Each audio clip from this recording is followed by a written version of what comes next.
Mute everyone, we are starting. Okay. So ladies and gentlemen, I'm very excited to greet you today in our AI online battle AI. So far, one of the most interesting for me unicorn battles in North America. I'm Maria Vovchok, Event and Investor Relations Manager at Startup.Network. I'm really happy that all of you have joined us today. A lot of judges, a lot of talks, a lot of interesting projects to discuss, and moreover, a lot of announcements to make.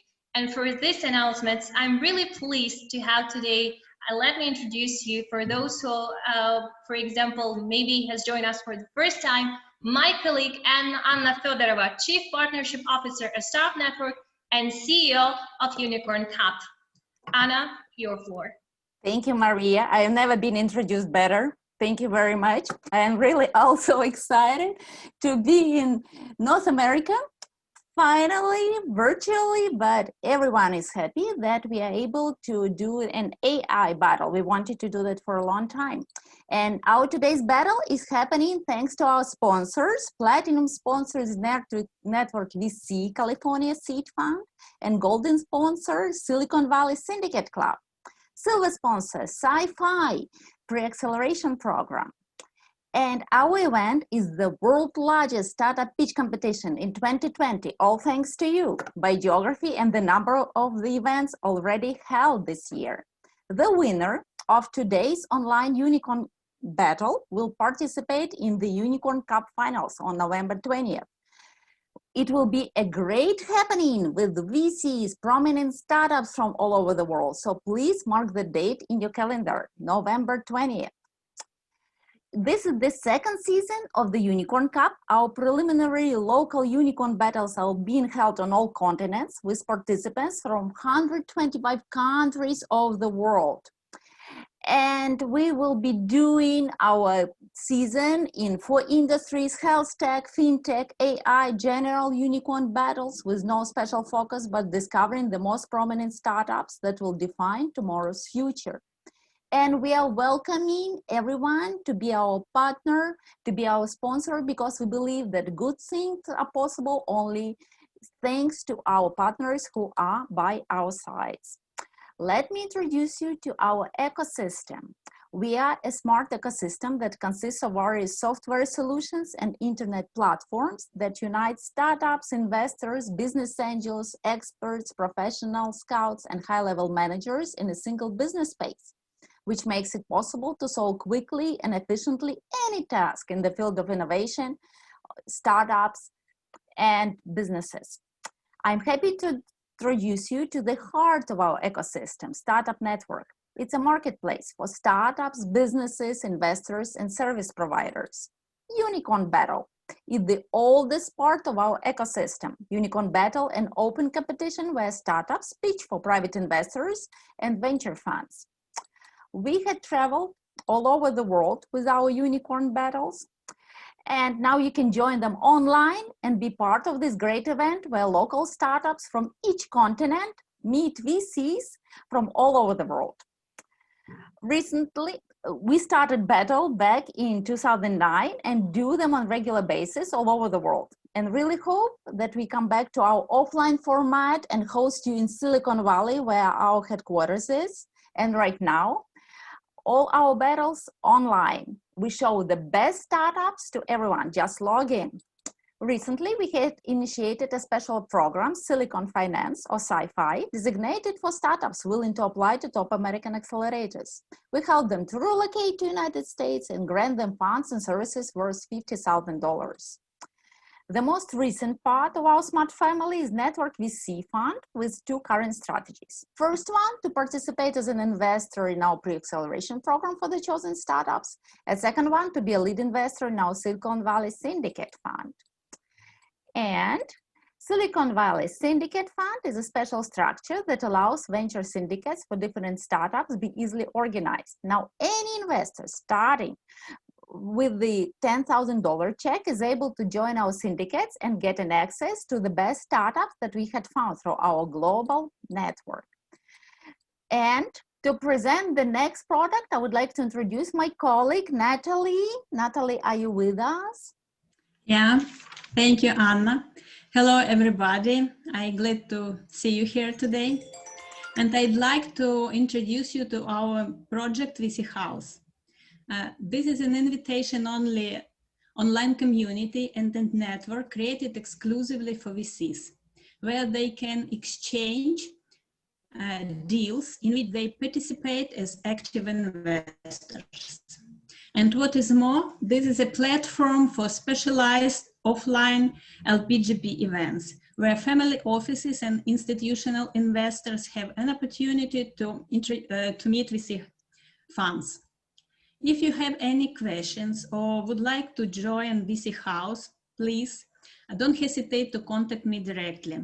My contact details will be in the chat. And now I'd like to return the floor to Maria, who is the host for today's event. She will lead you through our unicorn battle today. Maria? Yeah, thank you, Natalie, and thank you so much for presenting Startup.Network. I will just share like a quick, quick remark comment on what Anna just told, because I remember 5 years ago, for the first time ever, actually, when I was visiting the first Startup Battle. At that time, it was called not Unicorn Battle, but Startup Battle.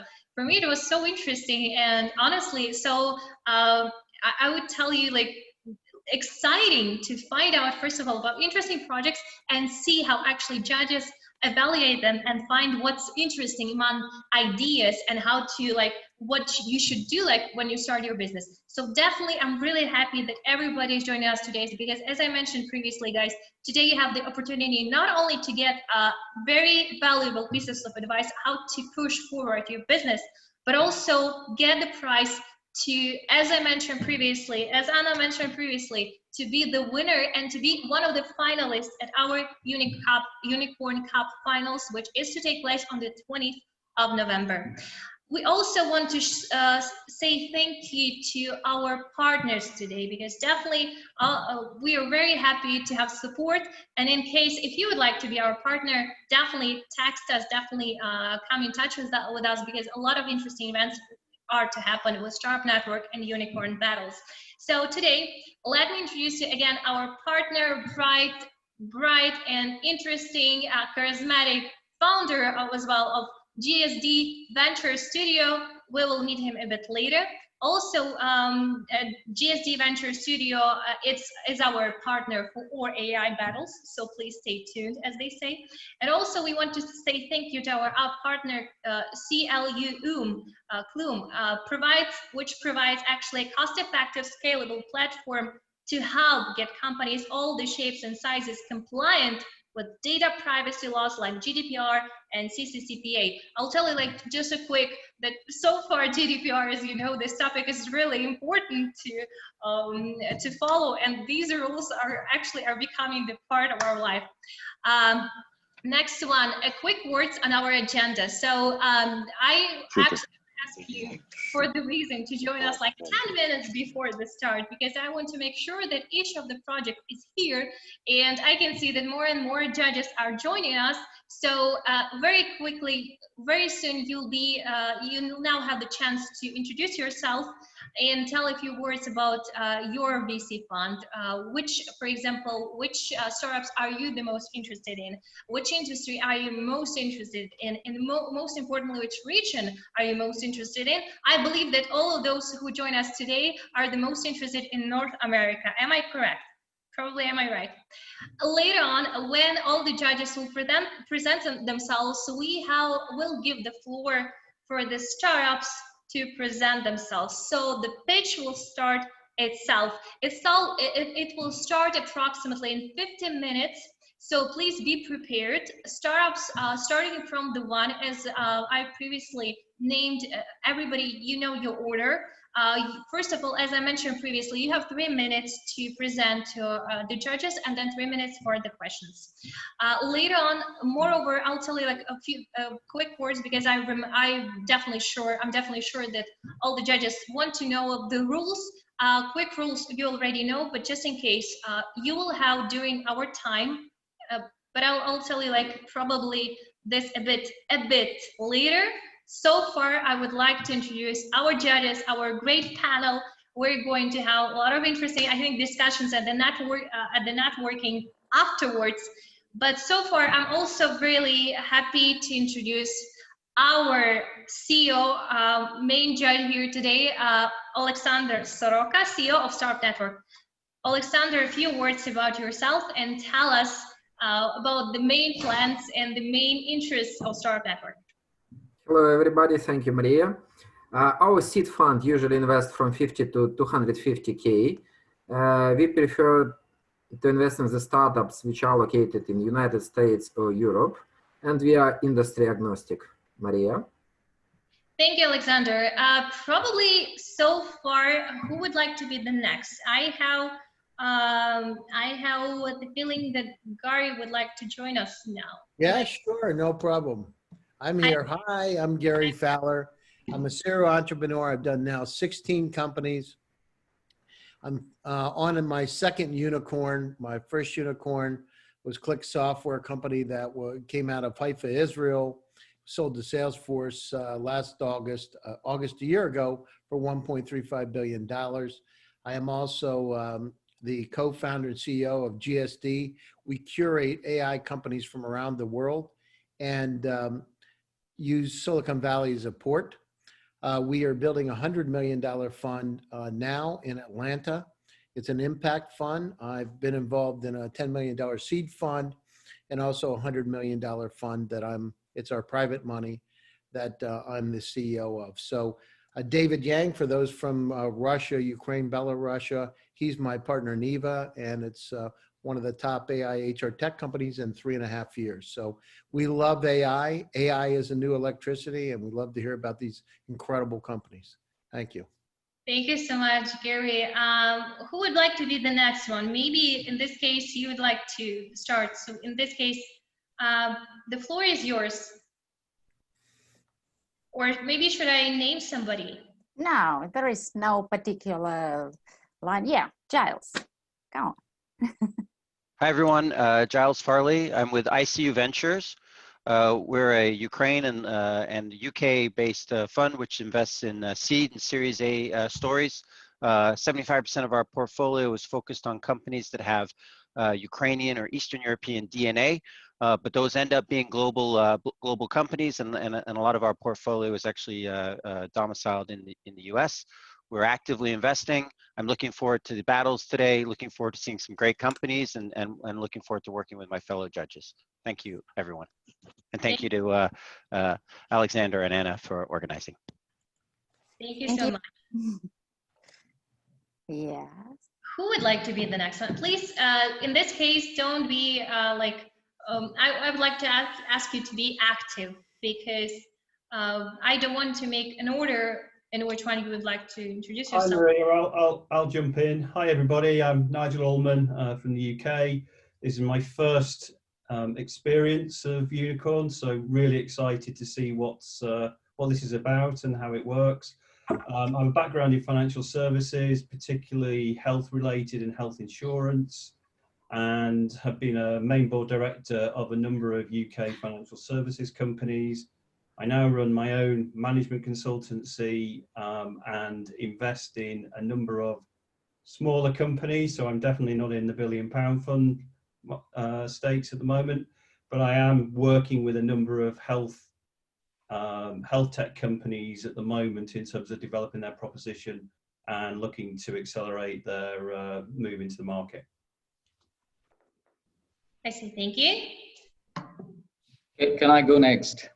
Definitely. Hi, Narayanan. Hi, Maria. This is Narayan Ganapati. I run an angel investment firm called Angel West Ventures based in Bahrain.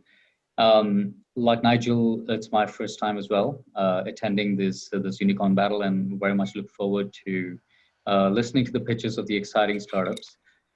We have in the past invested in mainly US companies in the pre-seed to seed stage with 25 to 100K ticket size.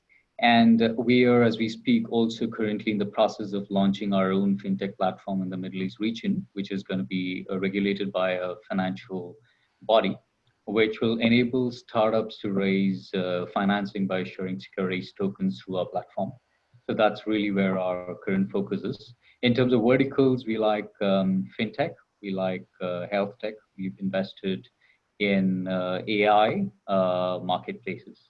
And but we are opportunistic, not necessarily confined to any particular verticals. And that, yeah, in that case, probably you'll definitely find something interesting about our projects today. Sure. Thank you so much. Who would like to join us right now? Tell us more about yourself. Hello, everyone. Hi. Hi, Kelly. Hi, Maria. Hello, everyone. I'm Kelly Lo. I'm the founder and investor of Mans International based in Toronto, Canada. We also have offices in Shanghai, China. So we are interested in B2B technology companies with AI and IoT solutions for the manufacturing and healthcare sector. So I wish every startup that participates in the pitch competition today a great performance. Thank you. Thank you so much, Kelly. Who would like to join next? I can go next. My name is Sudhir Kadam. I'm a venture partner at FIDA Growth Partners. We are based in Silicon Valley. We operate very differently from the typical investment community. What we do is we have a venture studio that is coupled with private wealth investment. And the way we look at the investment is we look at a 3-year cycle, and we do two investment in 2 tranches. And our typical ticket size would be about 4 to 5 million, starting with 1 million. And then after 12 months, another 3 to 4 million. Okay, the first investment is usually a convertible, and the second is with the valuation. And our promise to our private wealth investors is to secure a good valuation for them for an exit or the next series round. My focus is largely on frontier technologies like AI and NLP, AR, VR, computer vision, IoT robotics, wellness tech, and teleoperations. However, we do welcome unconventional path-breaking startups that don't fall into any of these categories. But we are very tech-focused, we are very exit-focused, and we are also focused on growth stage companies. So any company which has less than 1 million ARR, we would keep them on our radar, but not invest in them right away. So I'm also an adjunct professor at San Jose State University in Silicon Valley for entrepreneurship and innovation. Thank you so much. Thank you, sir. And definitely tell us also, like sometimes, definitely I know that all of the judges who are today, they are most interested, as I mentioned previously, in North America. But if, for example, some other regions or countries are of the most interest for you, please share with us as well. Who would like to be the next?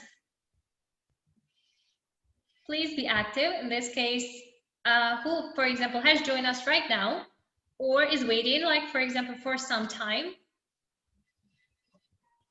I'll go next. This is Jordan Wabe. Good morning. Anna and Alexia, I need to pay you. I'm meeting all my friends. I see Jim, I see Gary, I see Sunil, I haven't seen those guys in forever. And thanks to you, I'm actually seeing them, guys. So hello.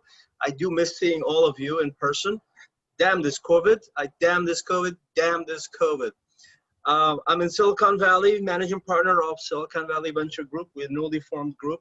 We invest in across all tech as long as it improves the human race.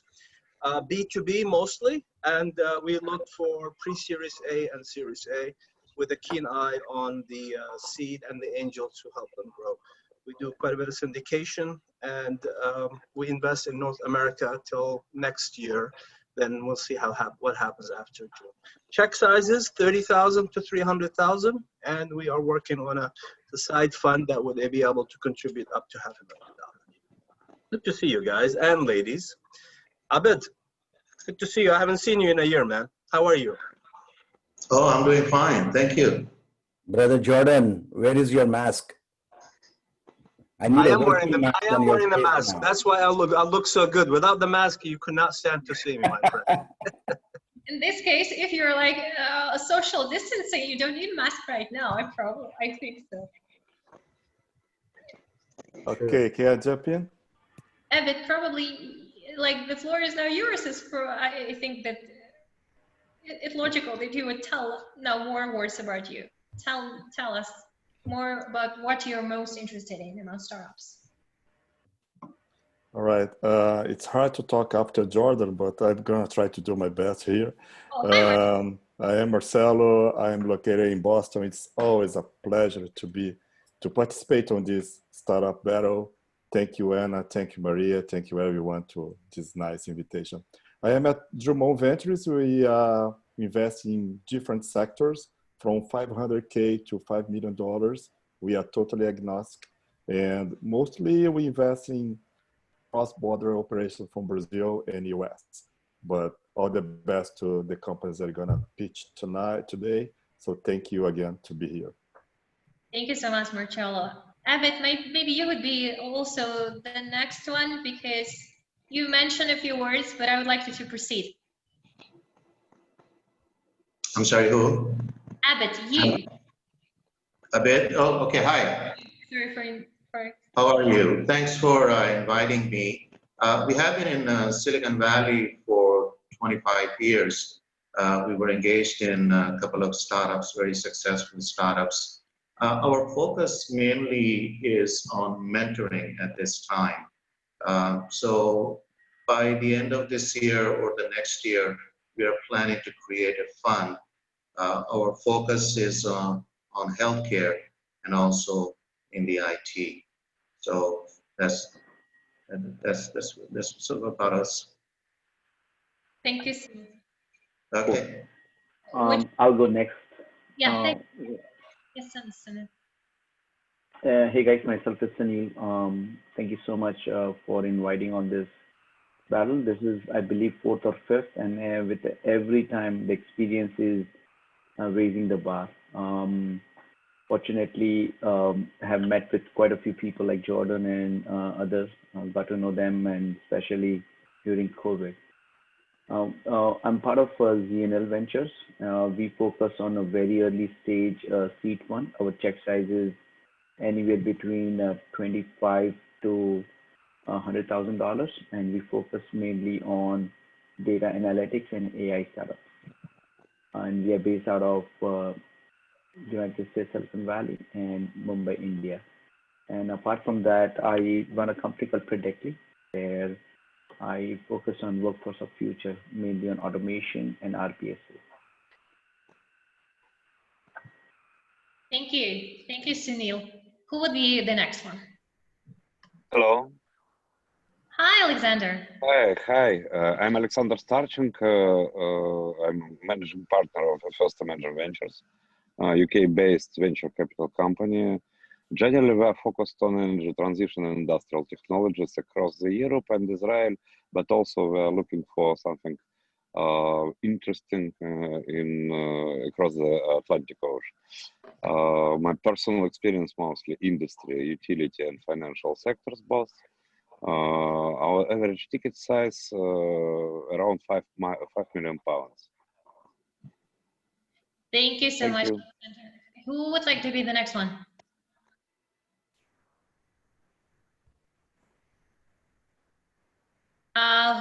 Maybe if not you, Maria, will be the next one. Yes, the only thing I'll tell you on that some of our judges who are about to join us, so not everybody has already present themselves, but we still have a couple of them who are joining us. Probably they are not very on time, the only thing. Okay, no problem. Well, they will have time for networking afterwards. I see Jim, who also would like to speak. Will you, Jim? Do you mind? Jim.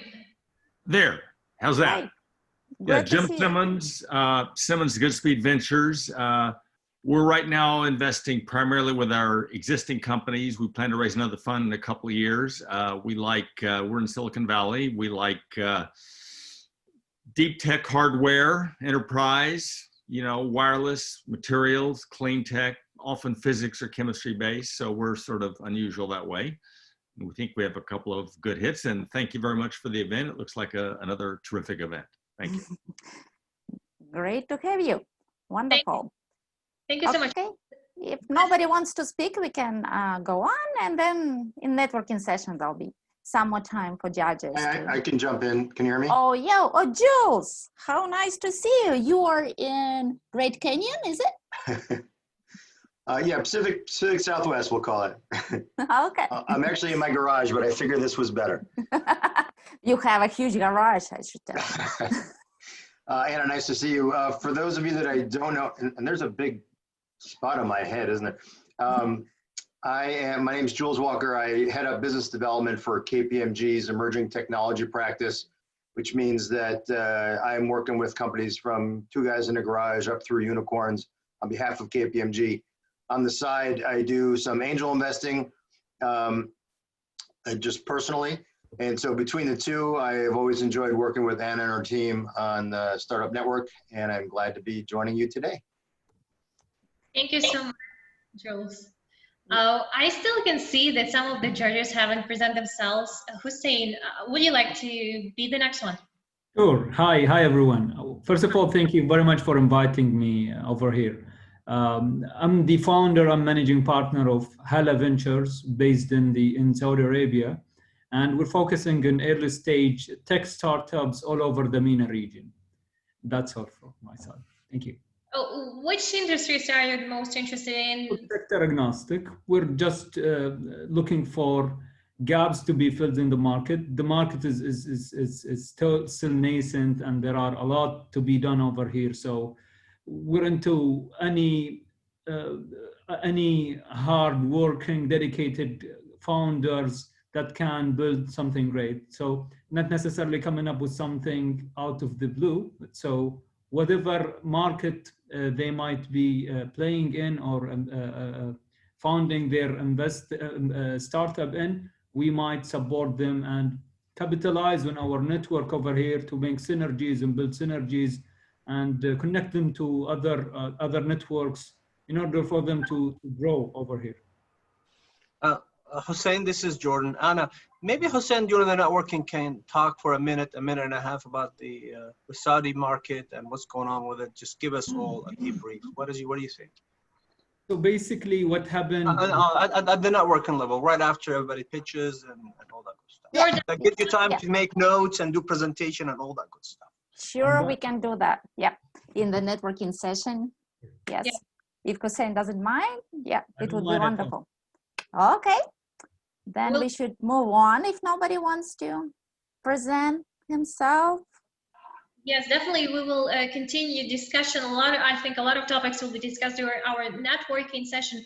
The only thing also, guys, has everybody presented himself or herself? I don't want to miss anyone, but just in case, if you would like to, you may tell a few words about yourself in networking session. But the time moves on. So far, guys, I want to tell you like a few words about how will you actually evaluate our startups. So before our battle, you are sent via email also the voting link. Each of you has his own or her own voting link, which you should follow. And in that case, you'll see, first of all, the list of startups, the number of startups, how they should present themselves. And moreover, you've got also the voting rating. So starting from 1 to 5, after each startup, you'll present himself. You'll have, it has 3 minutes for presentation. You have 3 minutes to ask them questions, and you have approximately 1 minute to vote for them. But what's really important, you can actually vote for them right away, or you can slightly change your, for example, if you want to, your grade until the last startup presents itself. When the last startup presents itself, after the question session, you'll have additionally 1 minute afterwards, and then the voting is closed. So please make sure that every one of you will vote for each of the startups accordingly, and you will have the time to do that. Moreover, what's really interesting for me, that our guests who have joined us today to watch our AI unicorn battle in North America have the ability to choose their own favorite. So in this case, your vote is definitely also matters. In this case, you have the opportunity to show whether you like the startup or not. And probably later on, we will compare. Is it like the startup, which is the winner, is the favorite of the startup of our audience as well? So today, I'm also happy to have, as I mentioned previously, 9 startups. We will start today from Interview AI, then Disruptal, Doctor Opinion, Carl.Inc., Nutrition IQ Inc., Longevity in Time, Semirain Inc., VidDrop, and Nantiux Inc. So guys, I hope you're ready. Everybody, I think the first startup is ready. Interview IA. Yes, we're ready. Thank you so much. So we can start, yes? I'll count the time. Maria, may I ask for a small favor? Yes, Jordan? May a company tell us which state or location they're coming from at the beginning so we just can relate to them a bit more? Definitely. Guys, please, when you present yourself, when you're sharing your information about your and your team, also share the country, the region specifically.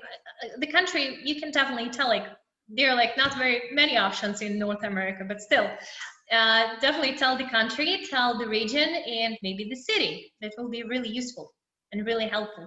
So when you're also ready to share the screen, we can start. Are you ready? Yes, can you see my screen? Yes. Can everybody see the screen? So we are ready. Joe, you may start. All right. Well, yeah, so we are out of the US and out of Denver, Colorado. So I will fill you in on all of that just after the pitch, but thanks for the question. Interviews are expensive, biased, ineffective, and broken. Trust me, we've seen thousands of them, but we're changing that. Hi, I'm Joe Thurman, CEO of Interview IA, the world's smartest interviewing assistant. Did you know that Thomas Edison conducted the first interview almost 100 years ago?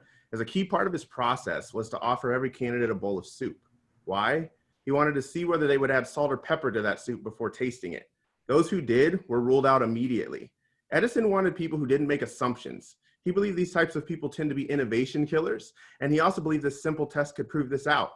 But wait, isn't that an assumption on his part? Interviewing has not changed since these first documented efforts in 1921. Interview IA is here to change that.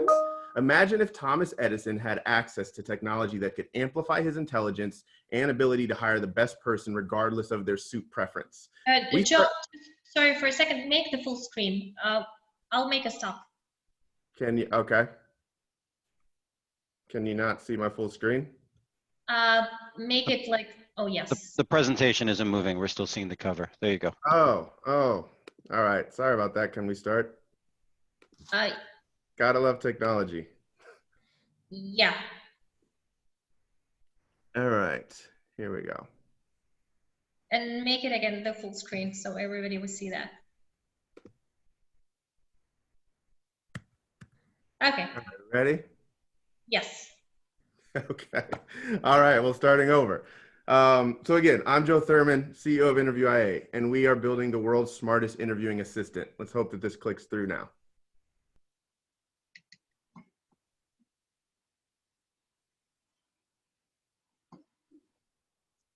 There we go. Did you know that Thomas Edison conducted the first interview almost 100 years ago? As a key part of his process was to offer every candidate a bowl of soup. Why? He wanted to see if they'd add salt or pepper to that soup. And as I mentioned before, if they did, they were removed immediately. That was a big assumption on his part. And interviewing has not changed since these first documented efforts in 1921. But Interview IA, our system, is using technology and machine learning to change that.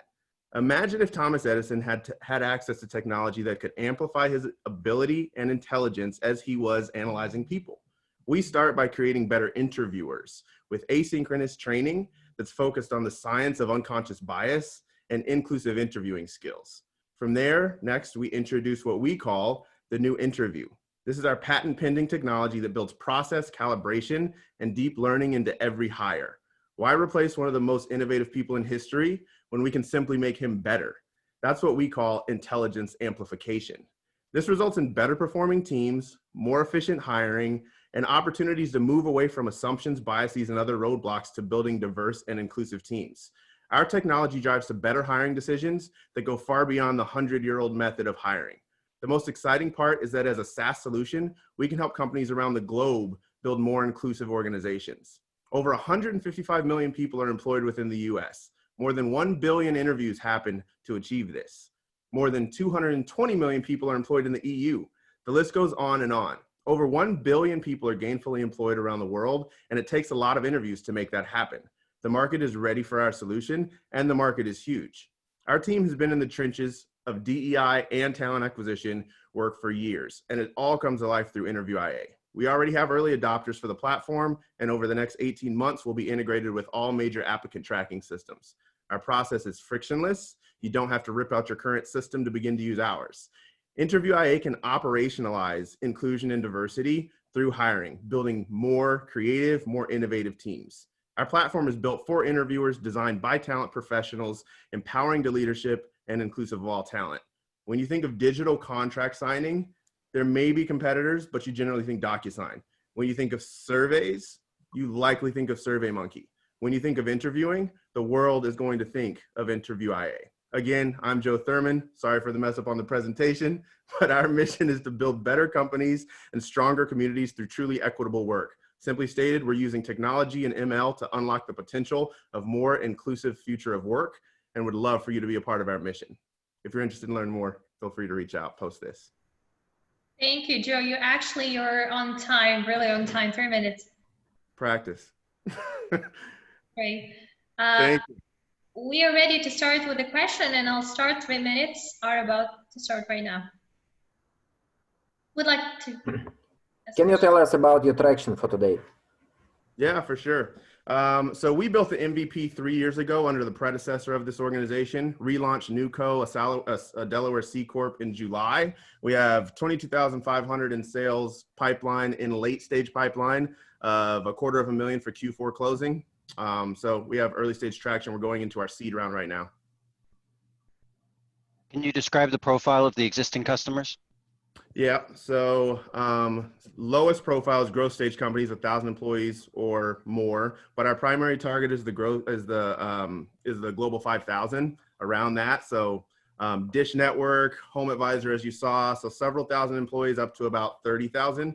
Salesforce is the biggest we're talking to right now at 55,000 employees. Thank you. Who would like to be the next one? We still have 2 minutes. You killed it, man. You did a great job. Sorry about that. You did a really good job on the pitch. So everyone else who's listening, this is the way to go about it: crisp, clean, and so forth. Is there some sort of a grant program you guys can participate in to help you get through, given the social upheaval that we have going through right now? Is this a social play as well? Very much a social play, so it's very timely. The events of the world have definitely leaned in, and our training is a big part of that. Unconscious bias training leans in, and we only focus on how it comes to life through interviewing. Grants, unsure, potentially, but we're looking at a $2.2 to $3 million seed round, so no grants that can really help us with the amount that we need right now. Yeah, at some point, I would love to see a comparative analysis between you and the 50 other guys who's trying to do the same thing. I'm sure you came to the top because you're in this program. Totally. Appreciate it, Jordan, and thank you for the comments. What's the exit strategy? The exit strategy. Yeah, so we're building down a vertical applicant tracking systems of the world. So Greenhouse, iCIMS, they're on one side.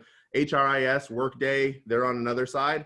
And all of them are trying to build the source to fire solution, but all of them are doing it through acquisition. So we're building currently the integrations to ATS primarily. Already talking early stage integration with iCIMS, the major market players. And so a clear exit potential is to the applicant tracking side of the world through acquisition. Okay.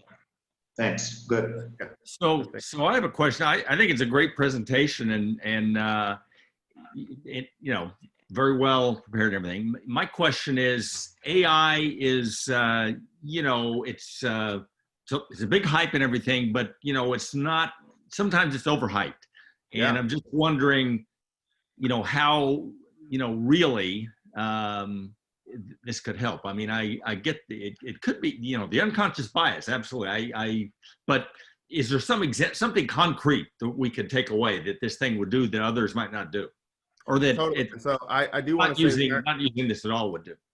Totally. I do want to say our name is very intentional. So IA is intelligence amplification, right? So driver assist versus self-driving car. We lean into algorithmic learning, machine learning, deep learning on how we can enhance the human's ability to understand their interaction with one another. And so it's not about replacing the human. We are not using AI to remove them because interviews are, hiring is human. So IA was very intentional in our name. Okay, but is there something concrete, a concrete example of how the IA might help? I'm trying to kind of put my arms around it. Oh yeah, totally. So we start by creating the data that doesn't exist. Most people think like interviews happen in a black box. You go into a room, people ask a lot of questions. We start with behavior change. So I've been in this space for many years, almost 15, and worked as a consultant. So the behavior change of capturing interview data is where we start. We do it in a way that creates structured data that then enables us to analyze what's happening. Imagine a high-performing team on the left, a low-performing team on the right. Can we begin to use algorithmic learning to understand and recreate and scope and create predictors for hiring performance based on one team that works and one team that doesn't? The answer is yes. And once you can do that across an ecosystem of interviews, then it begins to change the way that we can analyze people. Late stage, I will say how we intake information. Our number one thing is looking at HCI, human computer interaction. How can we take away the need for someone to have to type in an interview? Interviews are not going to go away, but they will change, just like resumes. LinkedIn is changing that already. So I hope that answers it in a very short answer, Jim. Okay. Thank you so much, Jim and Joe. Please, if you would like to proceed it further, the only thing we still have like limited time. In that case, probably you should proceed in our networking section, okay? Hey, Joe, this is Gary Fowler. I actually built EVA, which is one of the top workforce management solutions today. So awesome, if you Gary. want to talk offline, I have a bit of expertise in that particular area and about 19 patents. All right, I would love to. We're on our first patent, so I would love to talk to you about your head absolutely. All right, sounds great. I'll send you over my contact details. No problem. All right, perfect. Definitely. Thank you, Maria. Thank you, team. Yeah, we'll definitely proceed because as I mentioned previously, we still have time for networking later on, but we need to move forward to, thank you, Joe, once again, to our next next participant, which is Disruptal Inc. Are you ready? Yep. Oh, definitely. See my screen? Thank you so much. You should, yeah, Alex, yeah, share the screen. Everybody can see that. We are about to start. Whenever you're ready, tell me. All right, I'm ready. Start. My name is Alex Quinn. I'm the founder and CEO of Disruptal. We're based in St. Louis, Missouri in the United States, and we've created a new voice visual technology platform that creates a truly interactive viewing experience. Voice is the future of all user interfaces. There are currently over 4 billion voice assistants currently deployed, and it is estimated that in 2022, the number of voice assistants will overtake the world population. In this high growth area, smart TVs are the fastest growing voice assistant category, growing at an annual growth rate over twice that of smart speakers and wearables. However, voice assistants have no knowledge of what's on the TV screen, meaning contextual interactions cannot be captured. So if you would ask, who's the guy on the right? Siri would have no idea what you're talking about. If you would attempt to purchase a product on screen by asking Google Assistant, what kind of hat is she wearing? Google Assistant will have no idea what you're referencing, and it will be unable to present visually similar products. So we built Context, a platform that understands what's on screen, unlocking a whole new dimension of interactivity. Our visually aware AI understands image and video content, enabling you to ask any question about what you're watching. So in this case, you ask who's the guy on the right, our system interprets that request, shifts its attention to that particular entity, identifies him using face recognition, and presents the identity below as Chadwick Boseman, you can see in the visual response. Context enhances the viewing experience and increases engagement. So in this case, presenting similar content that the user may be interested in to interact with or potentially watch later. And it also enables in-stream commerce experiences, creating new revenue streams. So beyond purchasing products that appear on screen, sports betting is an interesting application of ours. The ability to place a sports bet without ever needing to leave the stream, simply by saying, I want to place a bet. Context combines cutting-edge research in both computer vision and natural language processing to create a truly interactive experience. So our technology spans several domains. So on the NLP side, we encode the request, we interpret it, we understand what information it is that they're looking for. On the computer vision side, we identify all entities, people, objects, products that appear within an image.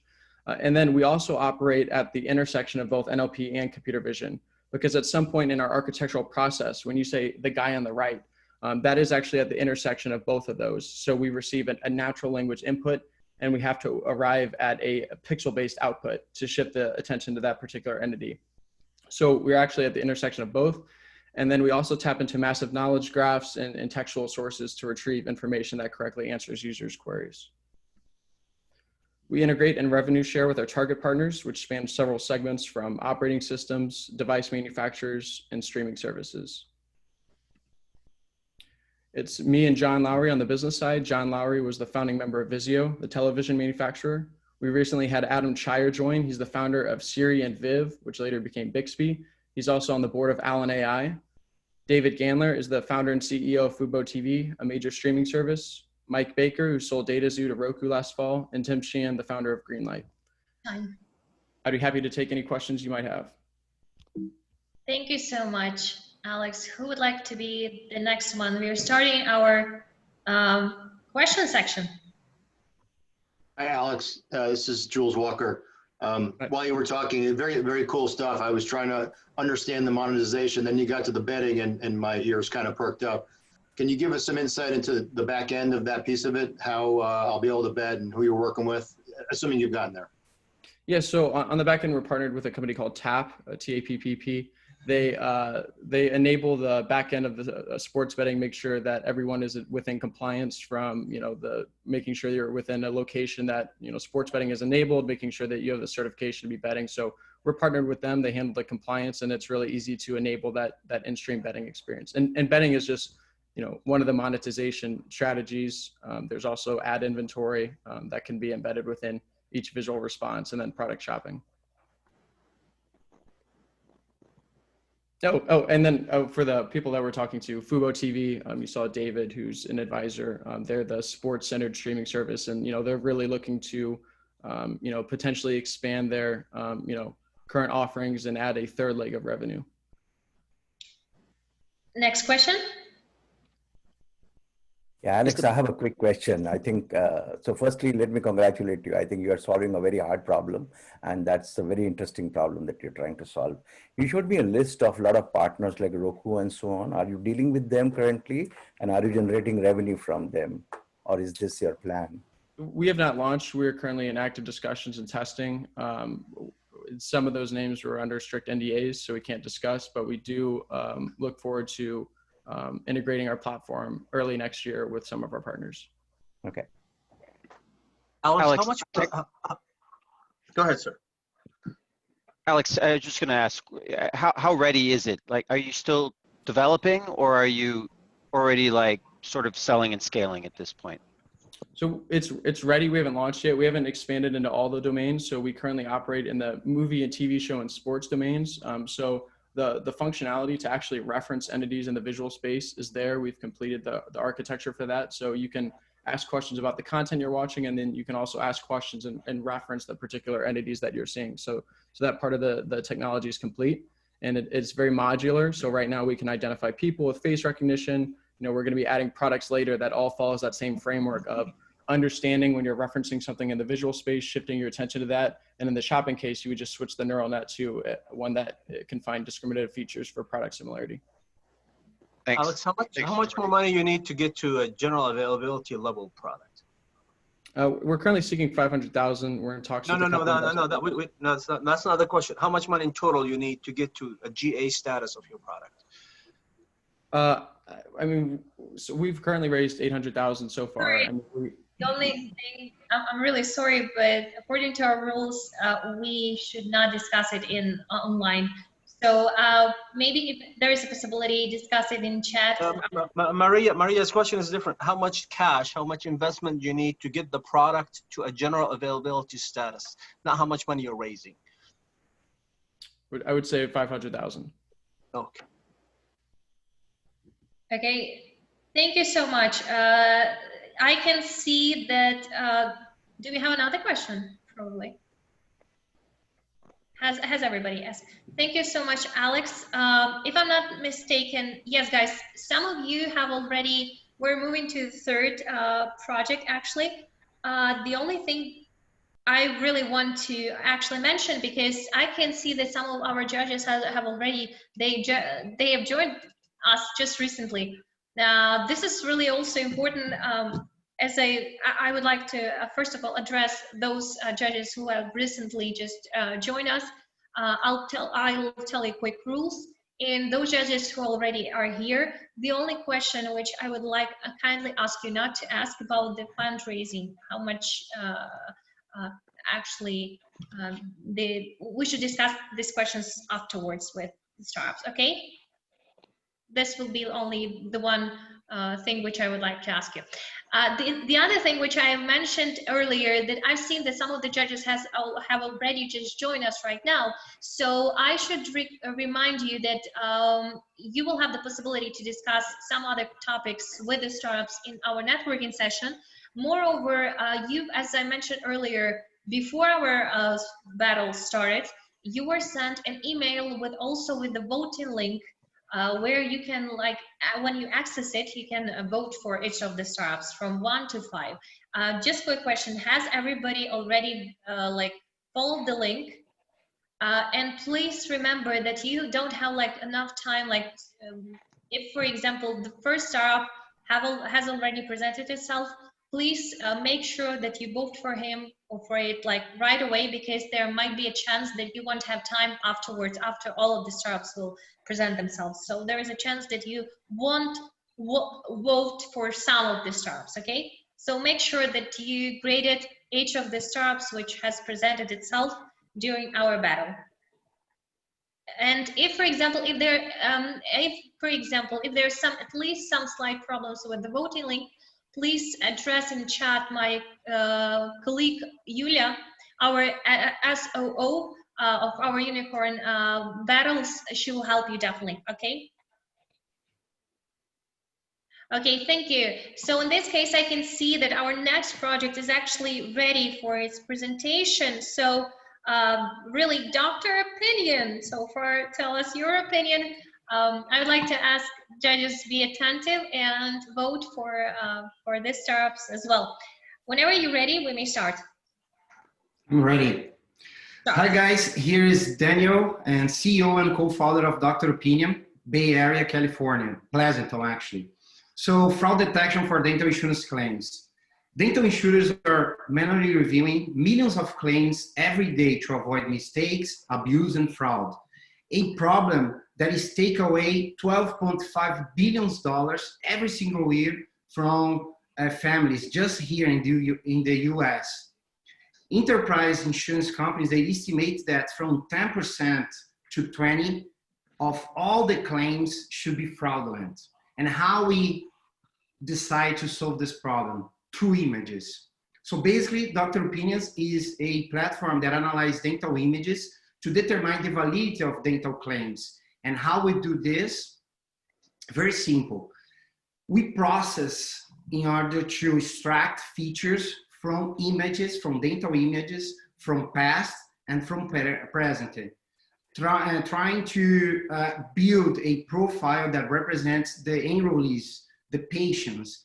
And as features, I'm talking about dental age, cavities, implants, existing procedures, disease, a lot of other things.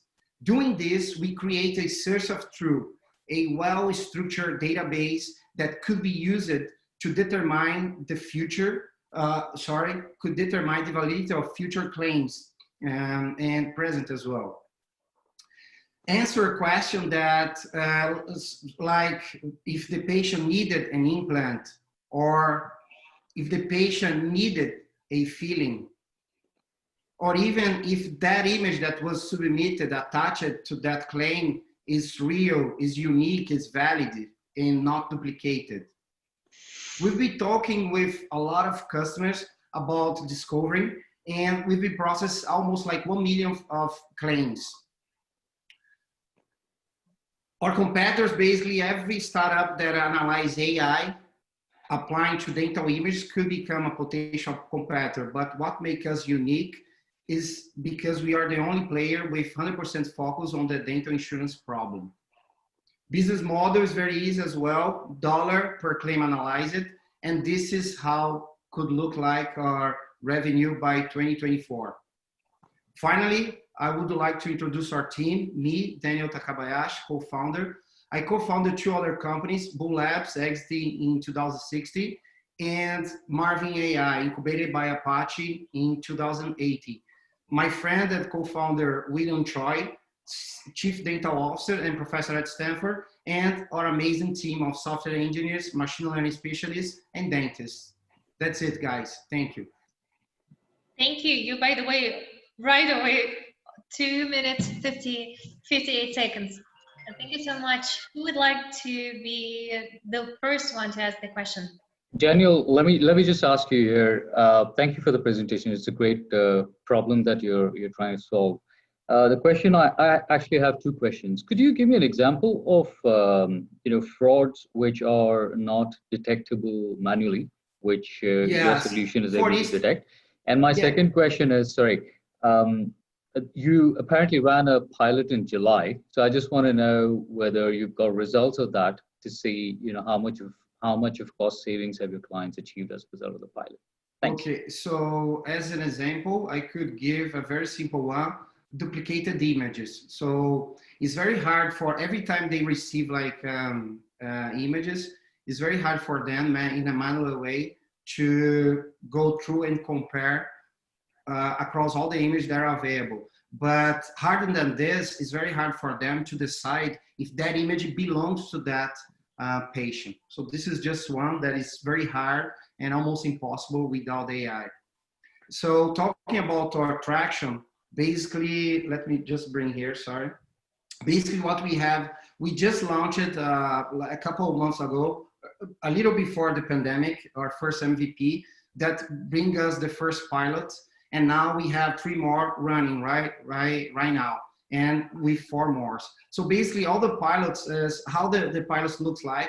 What we are doing is a kind of assessment where we are processing all the historical data or a portion of the historical data in order to prove how much money they could save if they decide to make a deal with us. And this is I think good answer. And so far in our pilots, we see 10% more or less of problems that we could solve with our platform. So 10% was the kind of cost savings. Is that what you're saying? 10% of everything that is paid have been paid, exactly. Just using this capability of image to analyze and to detect inconsistency. As I told you, 10 to 20% is the average that we are looking for. So I have a question. How accurate is the image recognition? I mean, if during the pilot, if you looked at, I don't know, 1 million images that were duplicated, I mean, how many would it catch? Because it's... Actually, the way that works, we have more than 20 different AI models, right? And each one has your own number, your own accuracy. But if we take just one, the one that I was talking about, the duplicated, is something around 98 to 99%. Of course, when we talk about duplicated image, we have 2 problems. One, identify something that is exactly the same or just have a little variation, or for instance, a photo, a different representation. When we talk about photos, that our accuracy is a little low. Okay. Thank you so much. The time is over. Now we are going to Carl.Inc. So, are we ready? Yes. Carl.Inc. And whenever you're ready, we may start. Ready? I'm sorry, I cannot hear you. Yes. Can you guys hear me? Yes, thank you. Yeah, you're ready. Start. Okay, great. Thank you. Thank you, everyone. My name is Gunnar Cuevas. I'm CEO and co-founder of Carl. We're based in New York City. Carl is a hedge fund platform and mobile application that allows investors to access investment options previously not available to them. I'm really sorry, but I need again to tell you, you may start from the start, but do again the full screen before that. The what? You may make the full screen, and then we may start again. Put it in show mode, sir. It is. It is in show mode. Try to make it probably, there is additionally. If you're using multiple displays, then it will not show it. So just let me try share, this. share it Here. on one display. I know. So I think I know what's happening. Let me know. Do you guys see it now? Yes. All right. Sorry. Yeah. I have different screens and it popped out. So anyway, sorry about that. My name is Gunnar Cuevas. I'm CEO and co-founder of Carl. We're based in New York City. Carl is a hedge fund platform, a mobile application that allows investors to access investment options previously not available to them. Investors get access to performance-driven investment strategies with higher risk-adjusted returns than typical market options. Most investors, when searching to diversify and grow their investments, are faced with very few options outside stocks and bonds.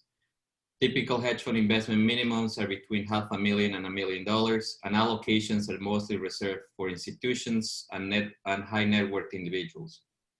Information about funds is not always accessible, and long lockup periods of 2 to 3 years become a trade-off between liquidity and investment returns.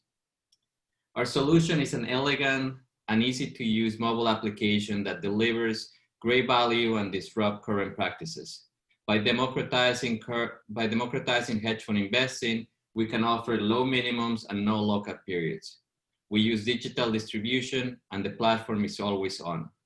We deliver portfolio tools with detailed information about strategies, risk-reward scenarios, and real-time performance information to help investors make better investment decisions. Our investment strategies come from a curated list of quant hedge funds. The strategies have low market correlation, they're systematic, they're data-driven, and target superior returns. Our target market are 3 million Generation X and Generation Y accredited investors. They are tech-savvy consumers, and they decide over $400 billion in alternative investments. We will harness the power of digital marketing to reach a 4% market penetration. Our goal is to deliver great opportunities and uncorrelated risk-adjusted investment strategies from a selected number of high-performing quant hedge funds. We have two sources of revenue: a management fee based on the assets under management, and a performance fee applied to the net returns when the annual returns are about 5%. We will be profitable in about 15 months. Our expenses will flatten at $7 million per year with a headcount of 35 people. Carl delivers great efficiencies for both the supply and the demand side. We make it accessible to investors to have a quant hedge fund portfolio while providing a great user experience. Quant funds can reach retail investors and raise capital faster.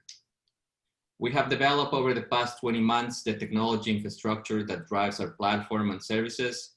We launched a full working beta on September 1st. We expect to have a full launch in the coming months. Thank you everybody for their time.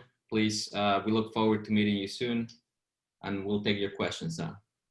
Thank you. By the way, again on time. I really like that. Now we may proceed with questions. Who would like to be the first? Please be active. Or, for example, I can see that. I'll ask a couple of questions.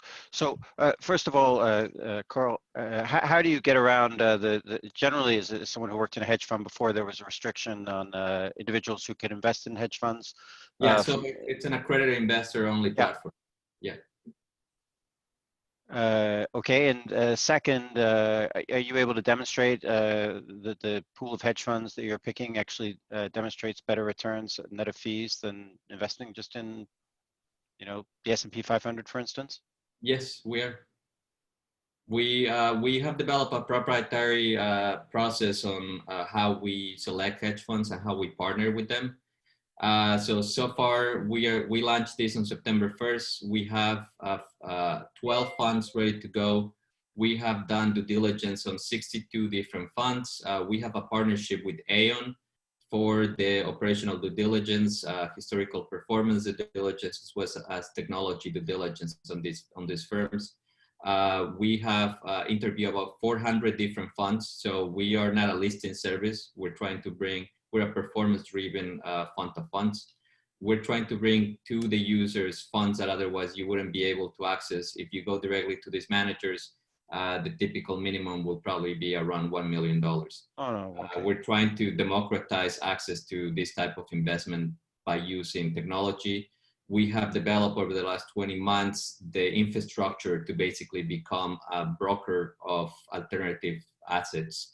Our first product will be quant funds or hedge funds because of the liquidity they provide, and because it's easier to work with them because they're already very technology oriented. Thank you. I would like to ask, we have like a lot of judges who, for example, are here for the first time, but please do be active and ask the questions. Can I ask a question, please? Yes. So it's basically two questions. First of all, I didn't hear anything mentioned regarding the custodian of yours and also the accessibility of international investors. Right.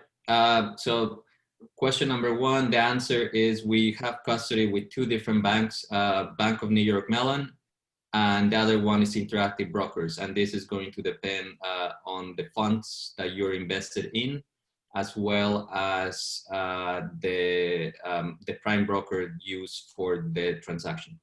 Question number two, this is accessible to any investor around the world. We can take any investor from anywhere. For US investors, they can do it. For US investors, it's 100% digital. So they can do all the KYC, AML, ACH, link the bank account, all of that directly from the mobile app. For a non-US investor, the onboarding is still offline. Thank you. Thank you so much.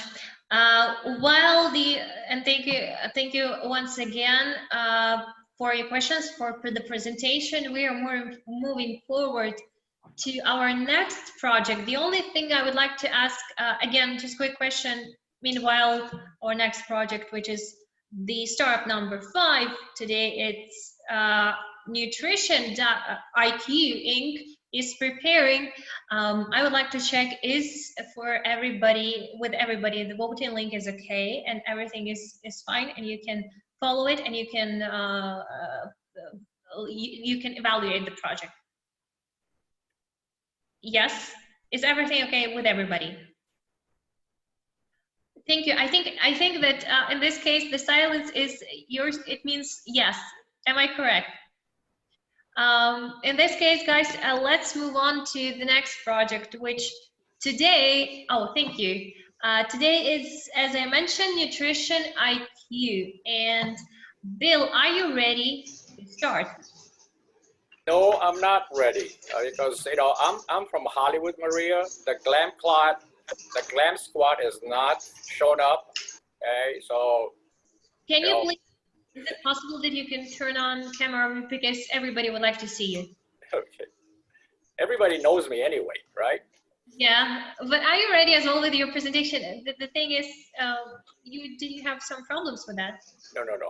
I'm actually ready. I'm trying to get the exit full screen. Here we go. Okay. Yeah. We will get there very, very, very, very shortly. Good. Okay. How's that? Still no screen, probably. Is it only with me? No screen. Okay, well, so let's see now. Share screen, right? Yeah, share screen. And one okay. second. Oh, yes, in this case, good. And please do the full screen. There we go. Okay, sound good? All good? And we're about to start, yes?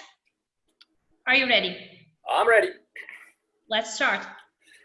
Hello, my name is Bill Baker, and I'm located in Los Angeles, and I am one of the founders dedicated to disrupting our collective unhealthy lifestyles. We have been busy creating a personalized nutrition platform which examines the foods we consume, because there is nothing more personal than that.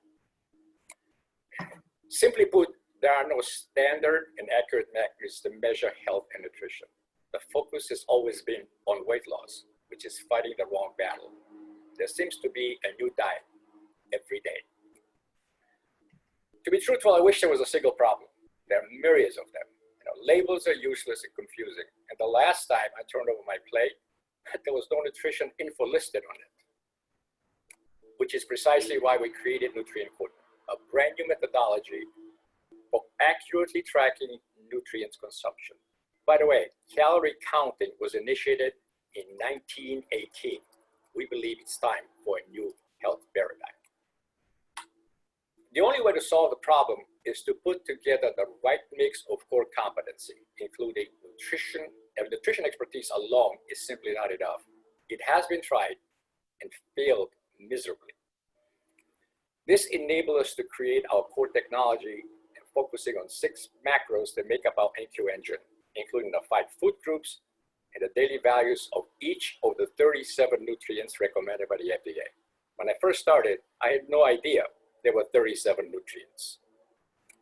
And to make matters worse, these 37 nutrients, which by the way, we need to consume every day, come with their own assigned daily values and include different measurements. There are grams, milligrams, micrograms, more grams than I can count. Making sense of it all took a long, long time, but we did it. However, we also knew we had to simplify the output so consumers wouldn't have to dig up their quantitative equations in order to calculate the results. Complex input, simplified output. In essence, what we created is credit scores for food. And to prove our point, we indexed the most popular foods in the US and are currently in the process of calculating NQ scores for thousands of meals consumed by all of us, each and every day. To our knowledge, there is no such thing as a nutrition graph, which is the back end of our solution. Those of you who understand the value of big data should appreciate the value we will be creating. We'll be able to see trends before anybody else, which of course is a promise of big data. Not to take light of it, but competition is like the weather in Chicago. It changes quickly and often.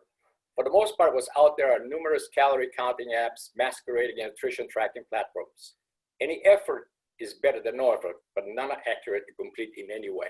There's a huge void. We plan to fill it. Time. All right. Maybe some of the judges would like to ask some question, which will be the summary of your project nutrition. Who would like to be the first one? So I have a question. Having tried this myself, there's different philosophies out there. Some people think that, lean carb is the right philosophy, and then there's other philosophies. And so wouldn't you have to pick a philosophy to come up with your score? And what if as a consumer, I'm not excited about that philosophy? First of all, philosophy is like religion, right? And we don't argue religions and philosophies. We don't debate it. Yeah. We're focused on those 37 nutrients that are recommended by the FDA. And we're gonna tell you, based on the foods that you eat, we're gonna tell you what you're getting, but more importantly, what is it that you're not getting. The only way to accurately get an audit of the vitamins and minerals you consume is a blood test. There's also a hair sample, but that's the only way. At this point, what we're saying is that we need to have an audit of every nutrient that we consume. Okay, I understand, but they're in your algorithm to come up with your score. There must be, I don't know. I just wonder if, there's a lot of different diets out there, and the science is very unsettled. And so I'm just wondering. Which is, and you bring a valid point. As I noted, our NQ engine incorporates the 5 food groups that we're supposed to consume. Okay, so that's a starting point. These are not our philosophy and religion. That's FDA and CDC recommendations. So we're starting with a science that's already been established. We just add a lot more you know, a lot more accuracy to, Right. you know, to the process.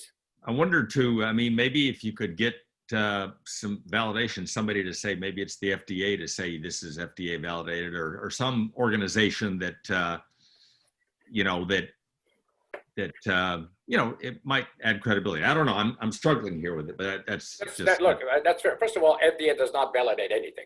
Okay, okay. They don't validate private companies or efforts. Okay, the idea is that what we're looking for, and it will be going out very shortly, is to have this validated by the Nutrition Forum and the Society of Nutritionists.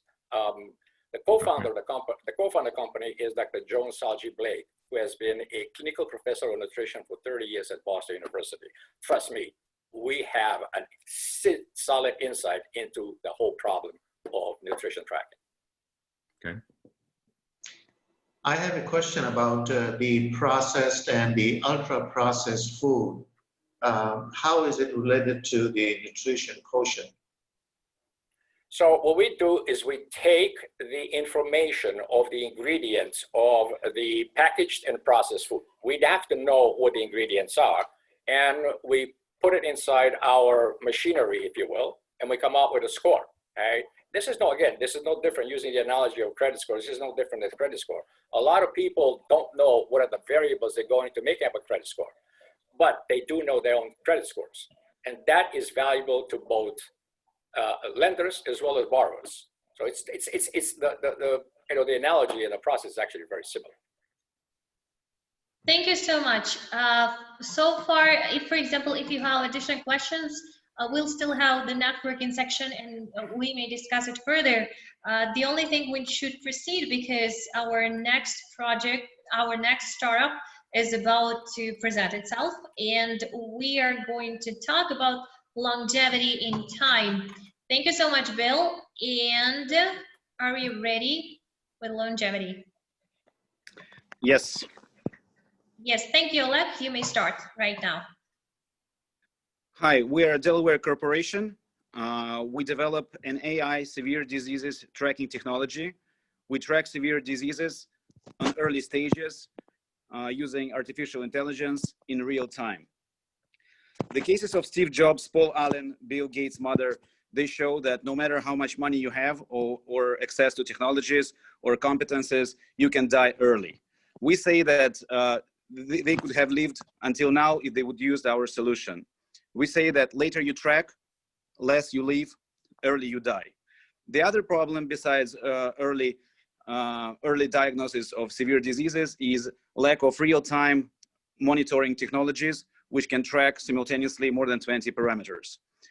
The new fear have popped up after the COVID, the fear of being infected in hospitals and laboratories, and there is a big demand for everything remote. So lack of early stage diseases diagnosis is the key point for our longevity. Our product consists of existing wearables such as Apple Watch, the portable container, which we developed by ourselves for collecting 5 biomaterials, including blood, urine, and other biomaterials, AI algorithm, which collects data from existing wearables and container, and user-friendly application, which can show what personal risks and recommendations our AI algorithm have popped up in your application. Application is very clear and understandable for everyone. We have 2 business models, one for low-end users. Now you can check anti-obesity application in Apple Store and BMI obesity application Google Play. We're checking the hypothesis of $0.99 subscription model. For high net worth individuals, we check the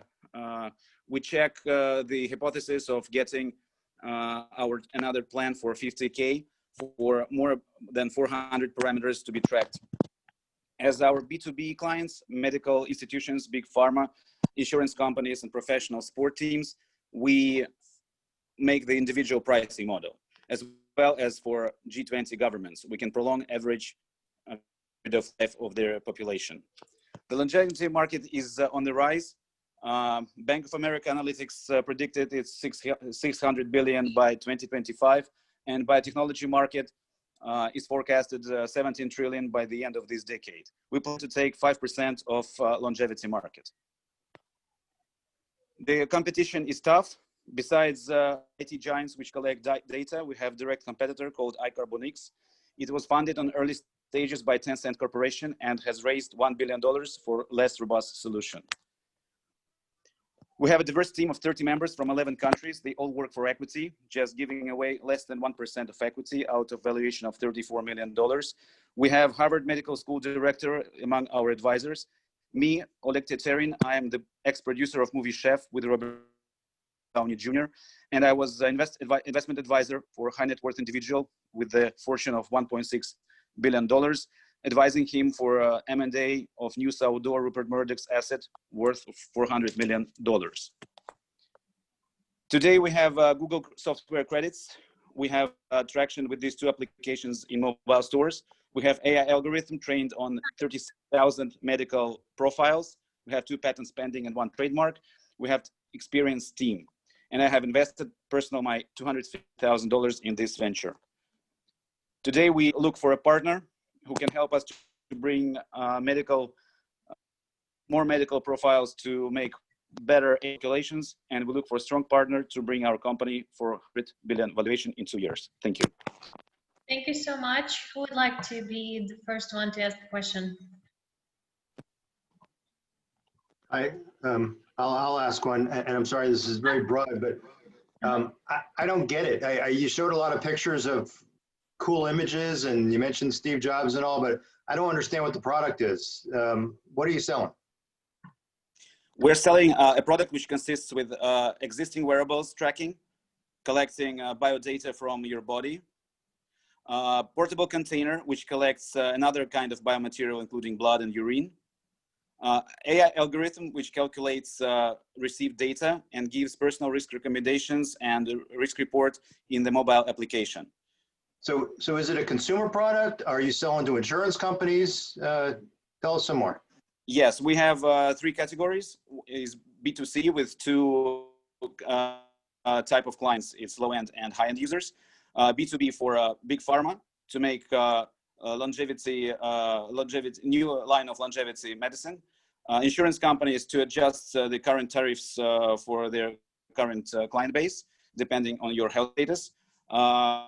Medical institutions to prolong the years of life of their clients and how many, what kind of bioparameters show what risks and what recommendations, and the sport teams which can improve the results of their teams, and the B2G which can help economics of different countries to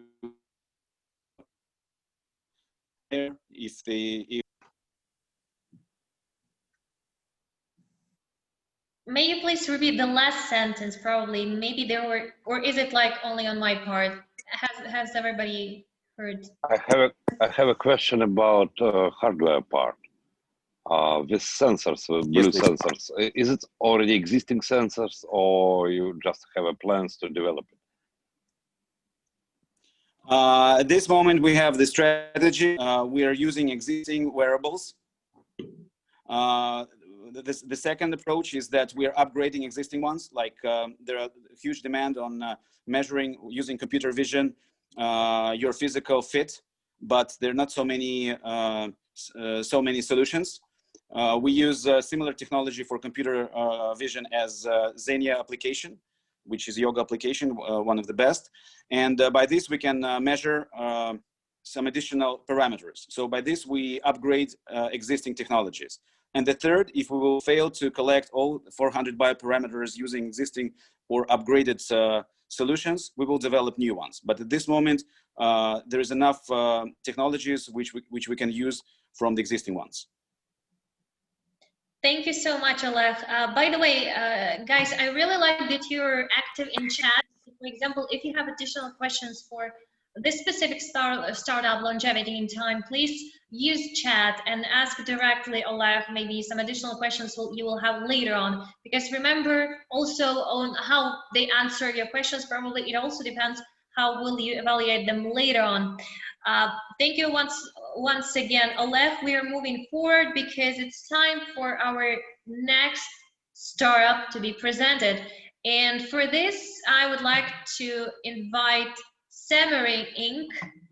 if you're ready, Damir, if you're ready, we can start. And please share the whole screen. Yes, so everybody can see and the full screen as well. Okay, thank you for the invitation and for this opportunity. Semiring is a pure tech company. We are mapping content from structured and any unstructured information source to structured data and semantically and logically validated content. Much of that we have heard from Disruptal, an absolutely fantastic presentation today. This is the backend technology that they might need. What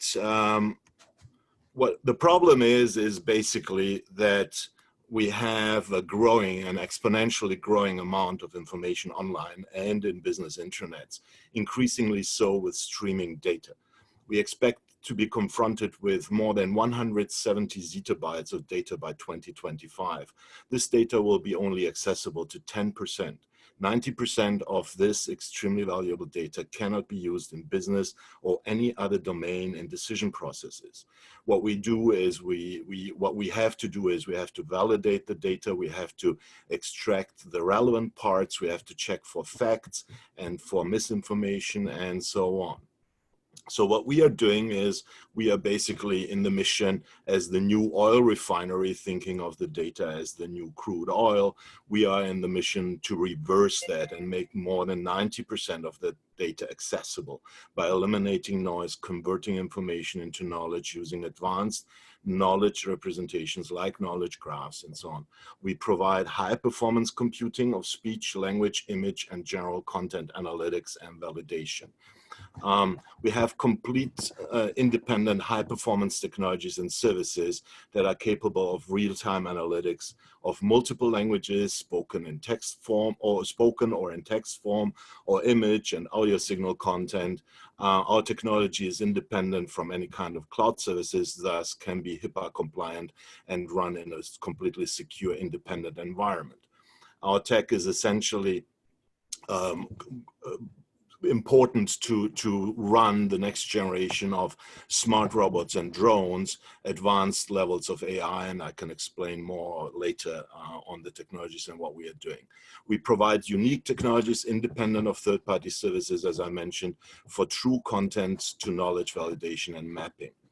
Our founding team consists of me, I'm the CEO, I have about 20 years of professional experience in the domain, and much longer as a hacker and developer and engineer in AI and NLP, as a student and so on. Various colleagues who have industry experience in the Valley and in Europe, running similar businesses who exited recently. I don't have to go into details about the market. I think we are all very well aware of what the market is in this sector. We expect for us, if we continue with this pace, to reach something like unicorn status in about 5 years from now, if not earlier. If we partner with the right businesses, we can actually reach that far earlier. We received initial funding already as pre-seed funding, and we gained some customer traction even during the pandemic. Our goal was actually not to look for customers, but rather to develop a very robust, solid tech environment that we can then market with much more efficiency. We are currently focusing on medical and partnering with some medical businesses and projects, and otherwise with the government in the defense sector, for example. We are currently expanding our marketing and sales. This is the goal. Thank you. Thank you so much, Damir. Now is the time for a question. Who would like to be the first one to ask? Damir, sounds very interesting, but also quite general. Do you think you could give us a very specific use case, either one that you've piloted or one that it, I mean, you said you're not with customers yet, but... We have running services that's a more generic sort of back-end solution as a SaaS. We provide you with technology that analyzes text and content, as well as video and audio material. For text and content, imagine you have IBM Watson's service or Google's APIs. What we provide you with is deep semantics on top of that. We are far more in depth with NLP than any of these commercial services that you can book and we cover languages that nobody else covers. We have tech, and we are working currently on a project to provide services to the Kingdom of Saudi Arabia, focusing on Arabic, actually in the other direction, generating automatically documentation and summaries of content from English to Arabic or from other languages to Arabic. We can also develop language models for Uzbek and Pashto and various other rarely self-analyzed or commercially made available NLP technologies. For medical, what we are doing is we are extracting information from PubMed documents and mapping out certain variables into structured data that can be then used for decisions in various areas. I can't say details. We can talk about that if we sign some NDAs and do this offline. Okay, thanks. Thank you. The next question. Yeah, I have a quick question. At what scale have you tested this system? We developed a SaaS system that is completely compiled down. We have our own components. We can scale it up to millions of users, and we will launch a platform very soon. We just called it right now something like Analyze This, and soon we might be launching an expanded platform with more services to process images and so on, call it Analyze That will be available to general consumers. This is all developed by ourselves, runs on any cloud service, or you can run it in your intranet. You can scale it with respect to how much data you want to process in parallel, the stream capacity, as well as how many users you want to serve. There's no limitation. We are really sort of at a very large scale, very professional. Yeah, so that was my question. It's a petascale solution, and what is the latency that you have on the response on processing? Well, just to give you an impression, imagine the Mueller report, right? You're all aware of that. And this is a document that has about 450 pages. If I run it on one core only with 8 GB RAM with our technology, it takes less than 2 minutes to analyze completely and extract the entire knowledge graph of who connected with who, where, and why, and so on. But that doesn't really give an answer, if I may. He asked latency. I can't relate to what the Miller report mean to me. It's the latency is just to tell you what is the processing time of a certain capacity. The Mueller report is a document of 450 pages. And what it contains is it contains entities mentioned in there, people, companies, businesses, locations, and when they met at what time. What if I give you the Holy Bible? Is that be a more or less latency? I can't relate to what the Miller report means. So yeah, the Bible is actually shorter. So that's about 20 megabyte text in raw text form. It would be, you see, I mean, I'm not saying anything. I'm just saying this is one core on one normal i7 Intel CPU. We can scale this up to unlimited cores and unlimited memory. We are running our services in distributed Tell us a bit about you and the background in 15 seconds or less.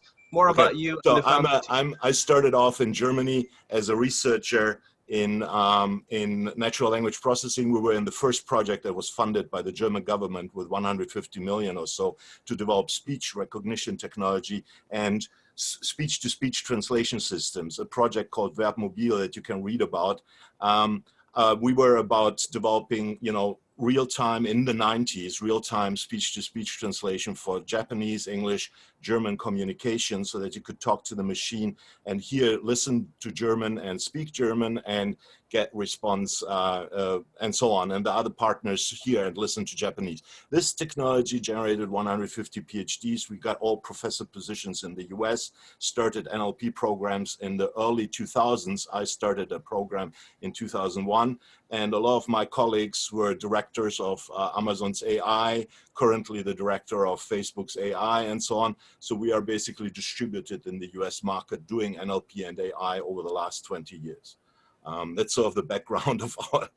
Thank you so much, Samir. I like that we have a discussion. The only thing, I'm really sorry, but can you proceed this in chat because we're limited for time and because we are about to proceed with our startup number 8.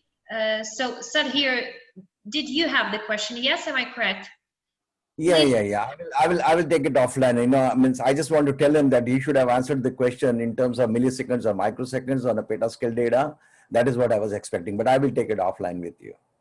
Thank you so much. And now we are going to listen and find out more about VidDrop. Daniela, are you ready? If you're ready, tell us and share the screen so everybody could see that.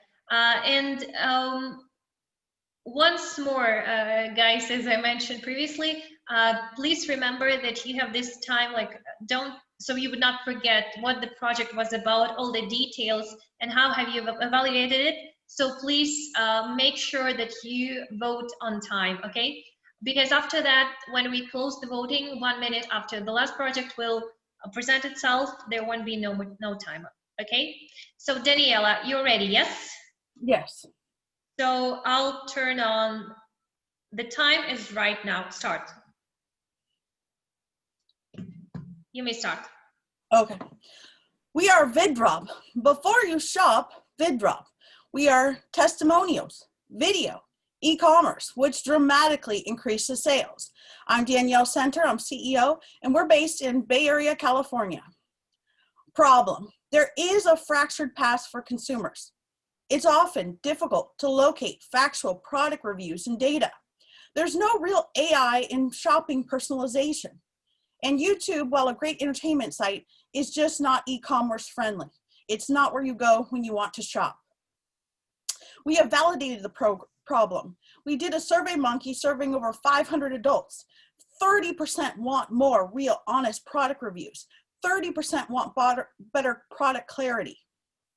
Our solution, VidDrop empowers e-commerce performance by AI matching video product reviews for the right consumer at checkout. Video product testimonials dramatically increase conversion rate for e-commerce, on average 84% of the time.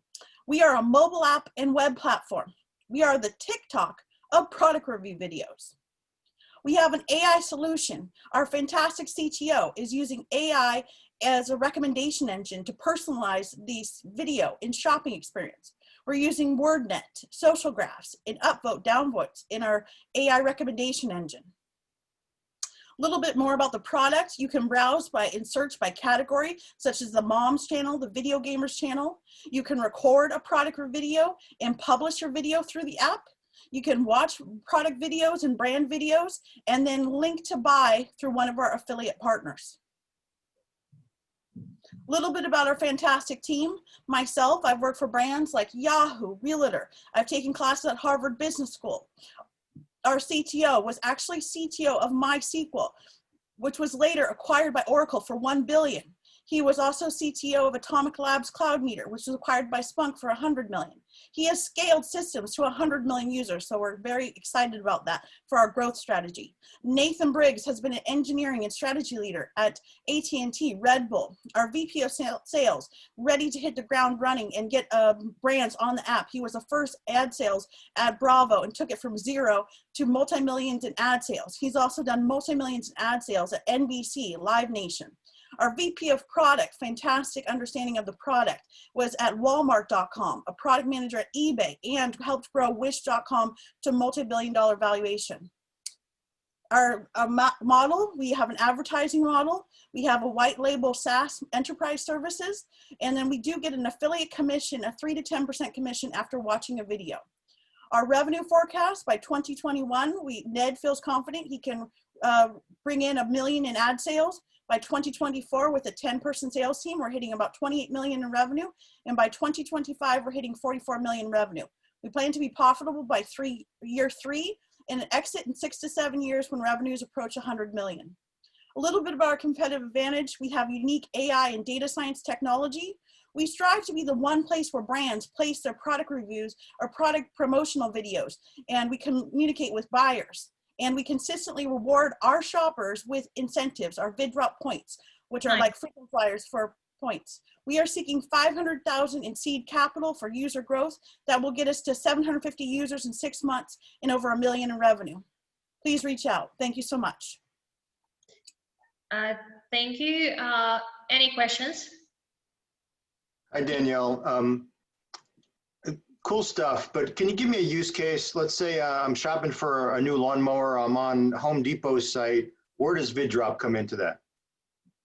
Yes, from the mobile app, we've segmented into channels such as home and garden. So you could go on our mobile app, you could go to the home and garden channel. You would see a video from the brand, like a lawnmower, which is actually in our mobile app prototype. I can walk you through that offline, but you would see a video from the lawnmower. You could see reviews of people that have bought the lawnmower, and then you could click to buy that lawnmower.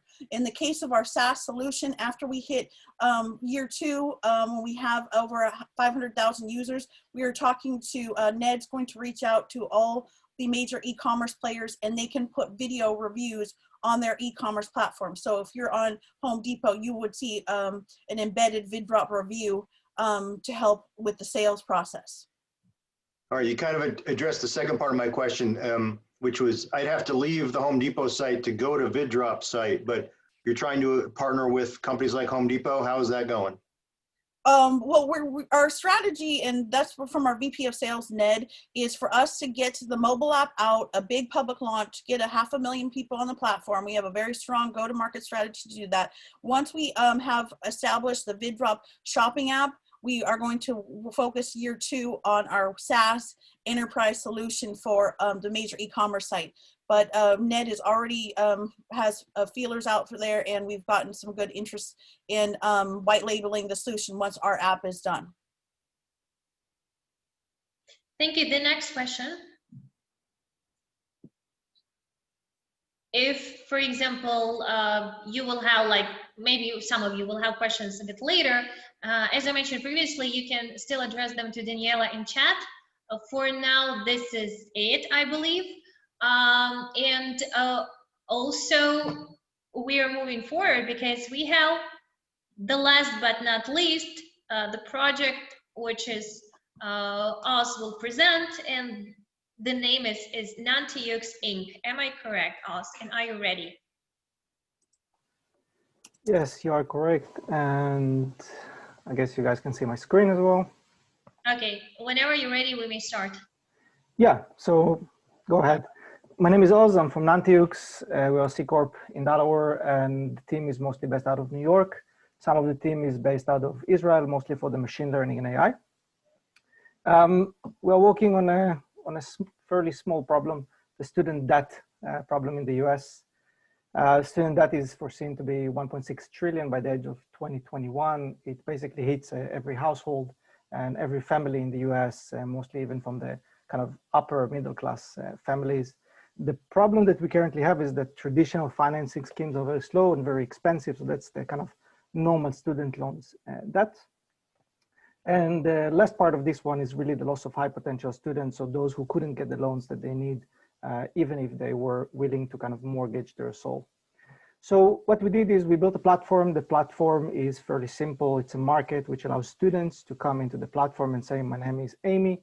I got into NYU. I'm going to study engineering, and I'm willing to give you investors, say 7% of the next 10 years of my income, if you will give me the $20,000 that I'm going to study.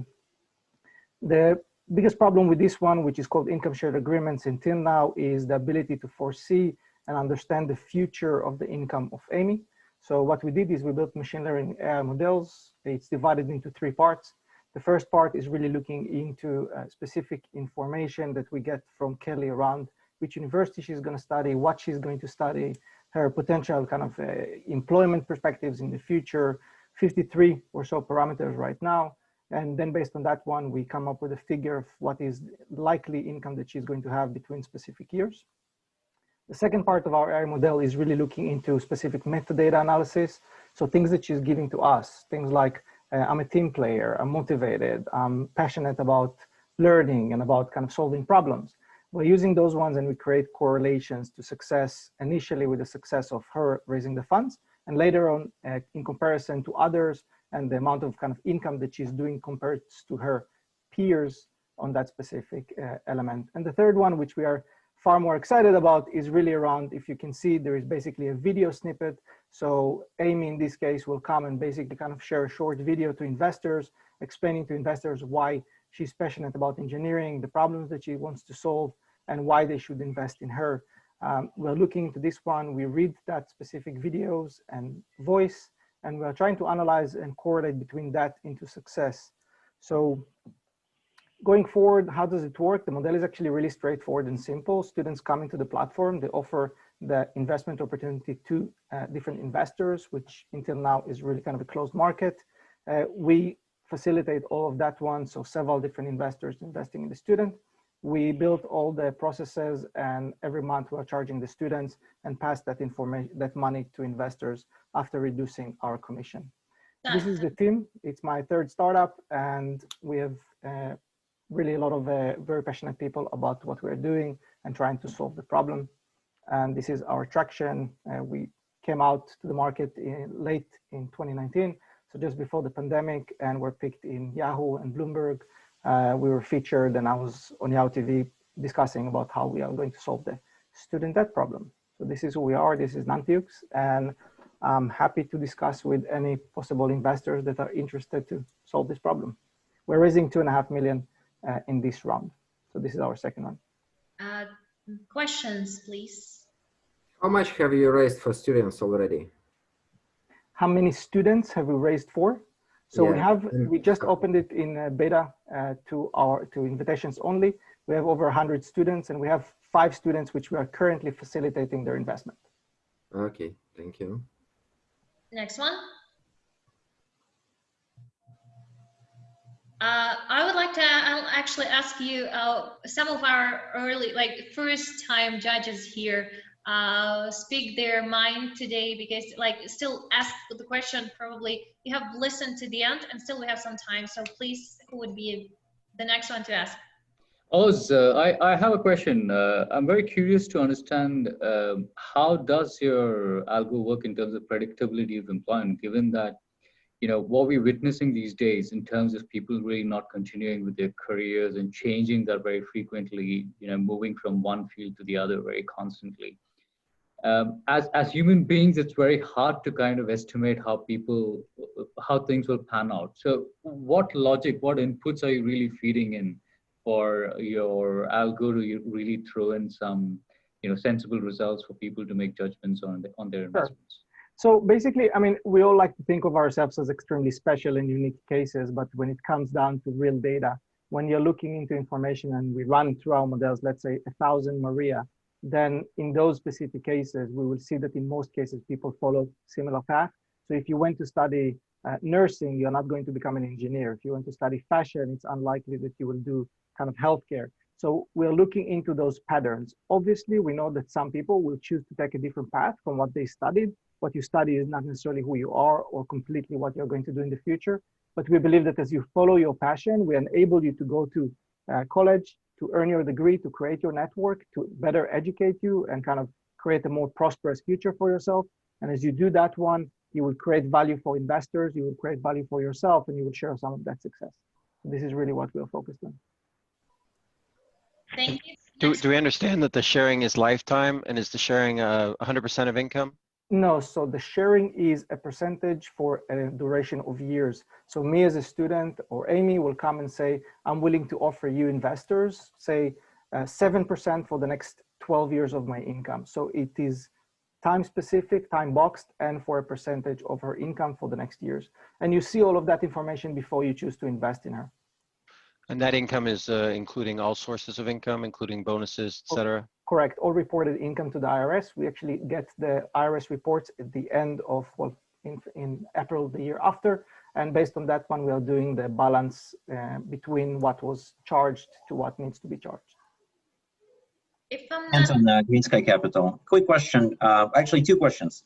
Are you in the clear with respect to legal certifications of employment law? And what's the range of ROIs you're offering to investors, via this model? I'm sure you've modeled out some of these scenarios. We have. So the first part with regard to kind of employment law. So we are following all kind of legal restrictions that we have in the US right now. We're obviously going to scale it to other places. So we will check those specific laws.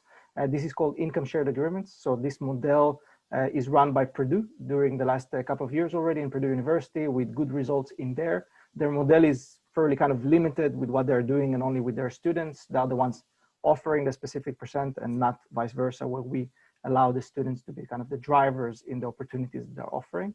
So that's with regards to the laws. The second one with the modeling. So again, it's kind of a game of different elements, but what we're looking at is somewhere between 5 to 9% of interest returns to the investors, where it's going to be still significantly cheaper than what students would pay today, which is anywhere between 9 to 12 and 13% for their loans, so student loans. Plus, it gives students also, in essence, the kind of protection where if they don't earn any money, then they don't have to pay anything because it's derivative from your own income. Thank you so much for your questions. If, for example, still some of our guests today, some of our judges today have their questions, please address them in our chat. And we still have only 1 minute for you left to vote for your maybe favorite or like all of the startups. I mean, to choose the most favorite and the one which is last favorite, that's nevertheless. Also, guys, I want to tell you, like, this is also really important, as I mentioned previously, and we will also announce it more and more. The winner of today's battle is going to be the finalist at our Unicorn Cup, which is to take place on the 20th of November. And we're really, I wouldn't say that we're sure, but we really hope that there is a possibility, at least a slight one, that this event will actually be happening offline. I think everybody of you is already waiting for actually offline events. Am I correct? Yes?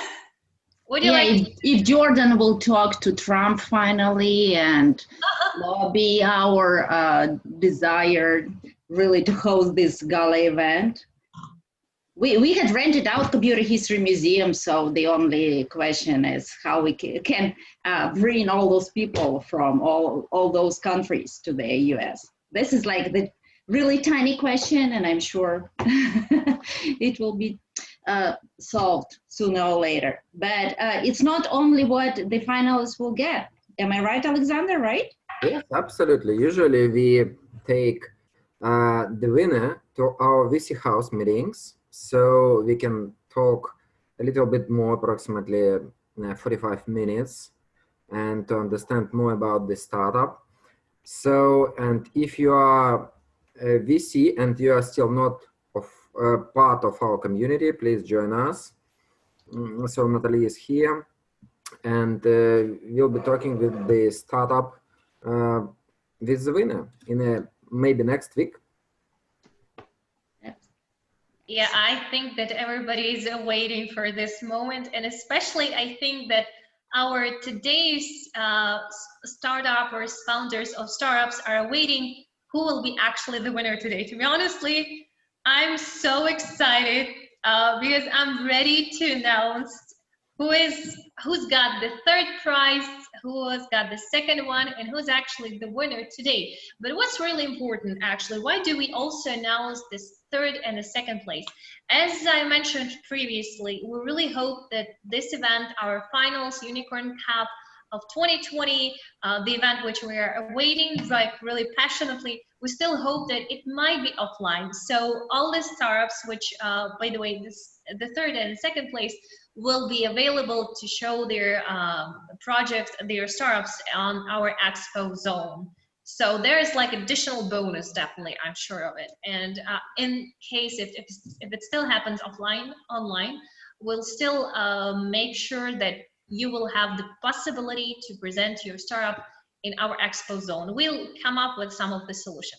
But now it's time to announce probably.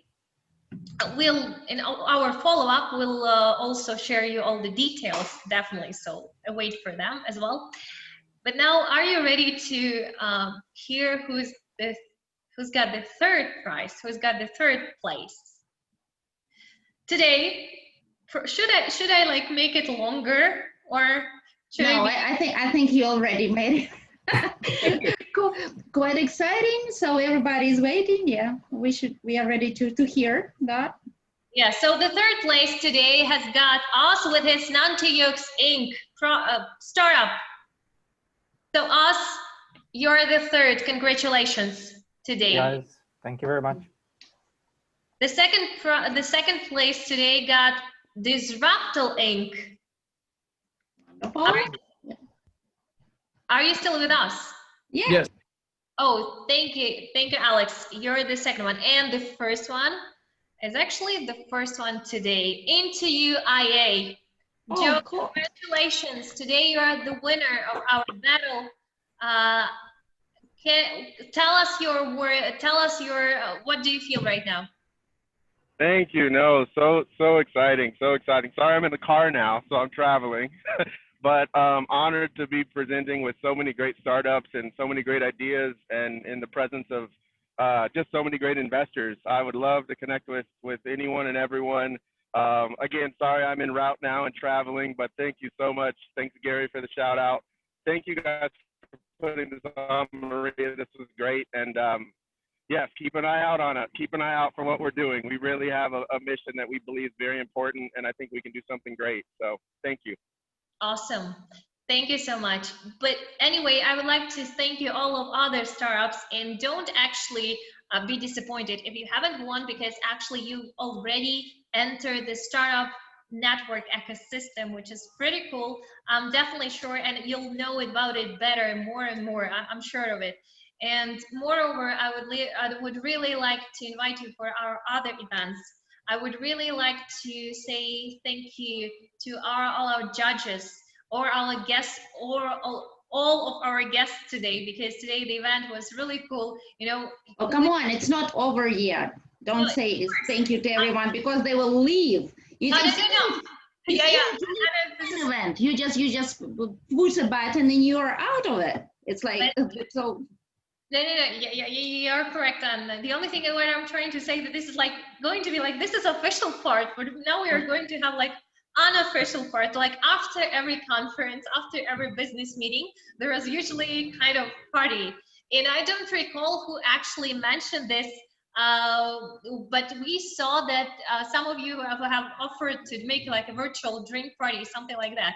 So it sounds kind of cool. I would also like to address now Rico Pang. Actually, he's the new judge here for the first time he's joined us, and I can see that you raised your arm. Probably there is something you would like to share with us.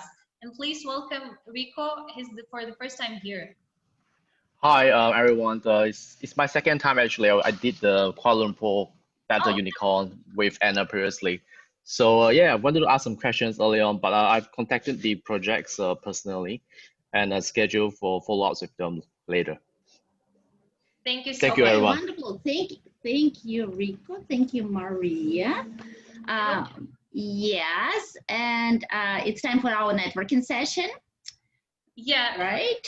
And we had prearranged with Gary Fowler, who is our partner for the AI industry all over the world, to tell us about the state of AI industry in the North America, right, Gary?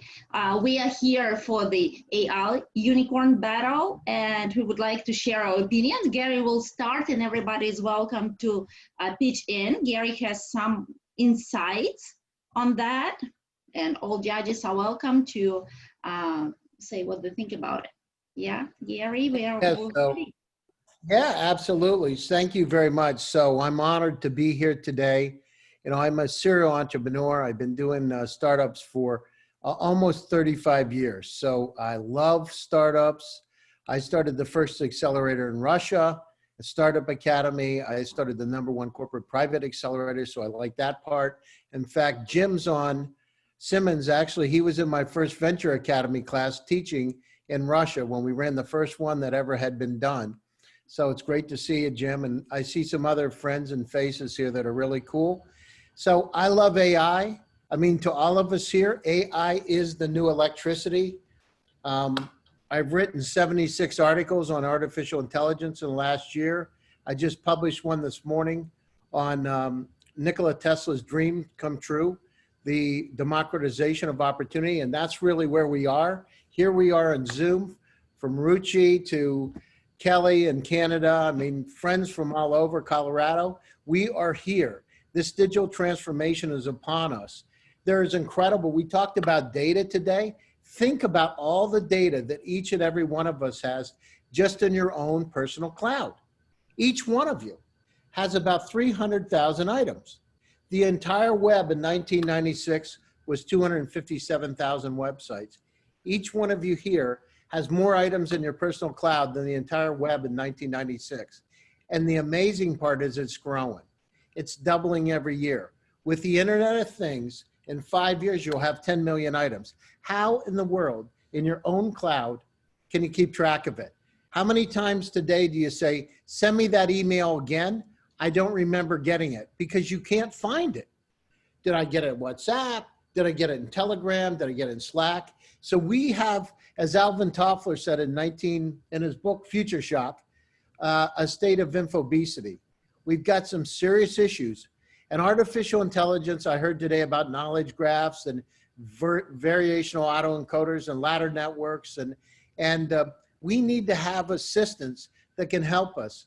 Everything from manufacturing and predicting defects to being able to take our journey to the stars, right?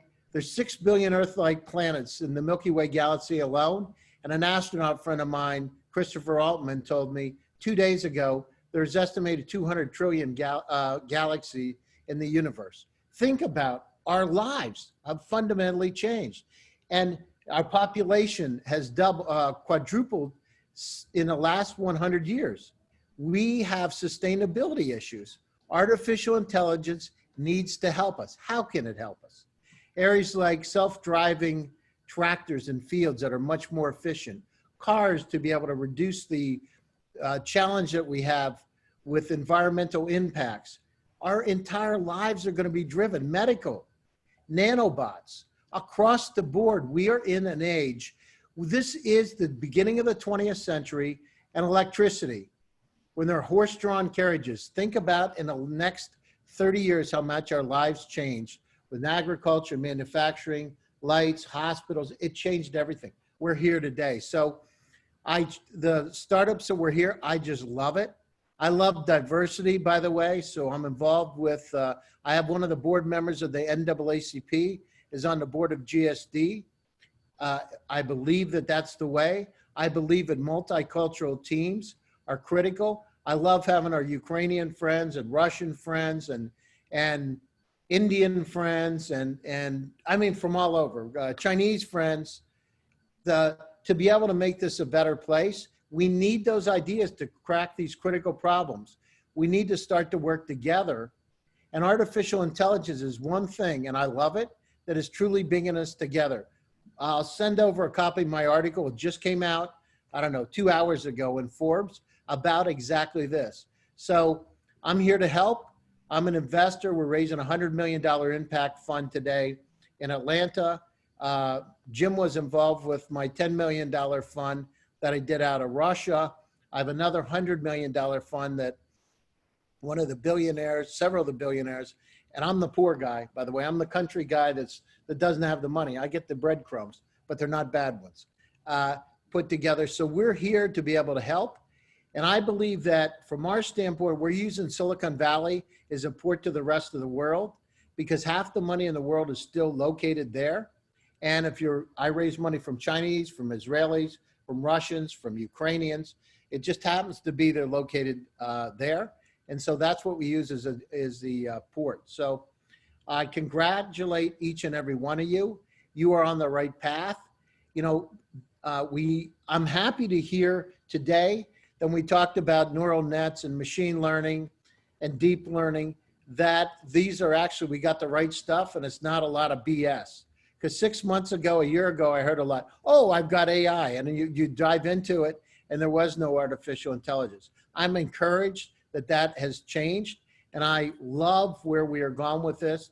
I think in terms of the Unicorn Cup and the Startup.Network, everything that you're doing is on target because you're bringing the world together and bringing the world together to be able to solve incredible problems that we need to work on together to take care of our society. So I applaud you. So, thank you, Gary, for kind words. Thank you for being with us. That's wonderful. But do you sense that the investments are shifting to AI industry from, say, some other industries nowadays? You say it's like the electricity of nowadays. So absolutely. So I can go on and on because I've written, like I said, 70 articles, and the last 20 have been about that, right? So, so let me just give you a recap. Let's look at where we are. How much of it, I call it the KISS principle. So some of you that are, have heard of it, keep it simple, right?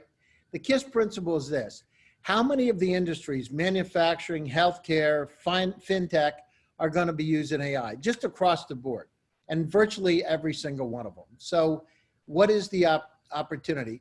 I believe each and every one of the investors that's here, and I know many of them, understand the same thing. We are inundated with data, and it needs to be solved. The investors that are here are looking for no bullshit, real companies that have the right stuff to invest in.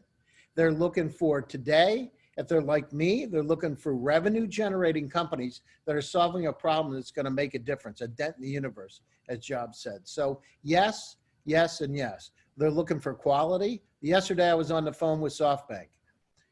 Some of the top folks at SoftBank, last week with Intel, top. And the story is the same. If you've got an AI company that's solving a problem and you've got any inkling of getting revenue, they're interested.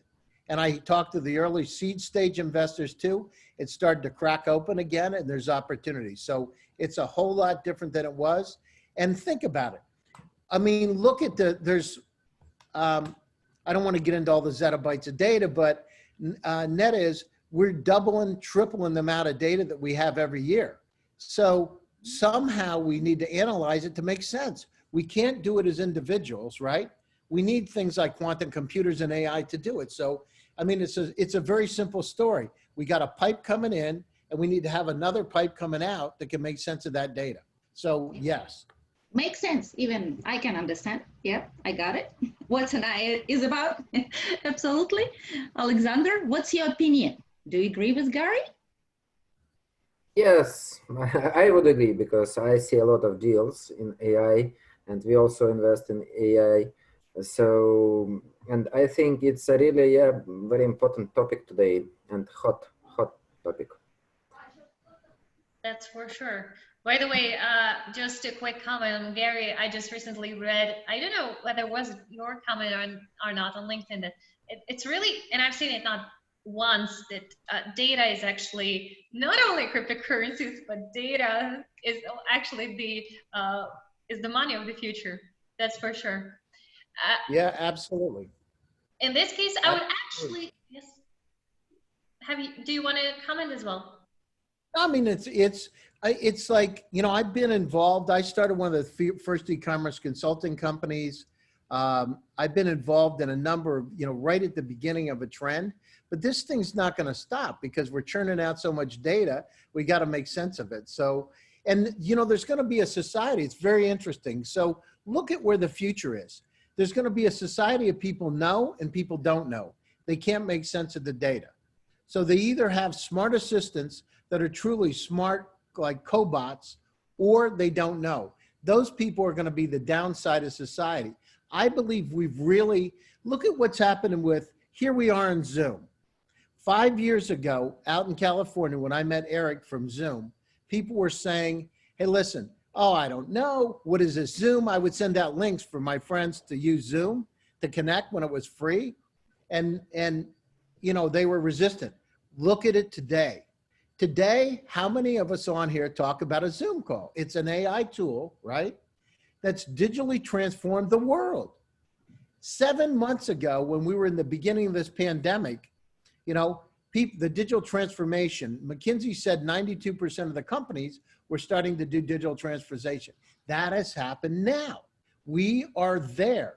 Now, the difference is what we can do is we can now, investors are willing to invest in a company without seeing them in person today, right? It's the trend that started. SoftBank, when I met with them, I shouldn't say SoftBank, but I'm going to say SoftBank. They were a little bit resistant 4 months ago. Many of the investors, but like now, hey, listen, I've got to deploy funds. I've got 2 to 3 years to deploy them. What am I going to do? I can't sit on the bench. I don't want to lose deals. So we are in a great time. Yeah, thank you, Gary. But North America is not only about the US, but also Canada. And Kelly, you invest in AI as well, right? Do you sense that it is like a new hype? Everybody's trying to find like AI startups and the best ones? How Yeah, actually, we actually already help over 30 AI-related companies to expand their market in Asia and Southeast Asia. So let me share with you guys a success story. One of them company they are doing is called iFuture. They actually provided fraud detections for financial organizations. So what we do, because especially in China market, it's highly regulated. So for a foreign company to enter into the banking industry in China is impossible.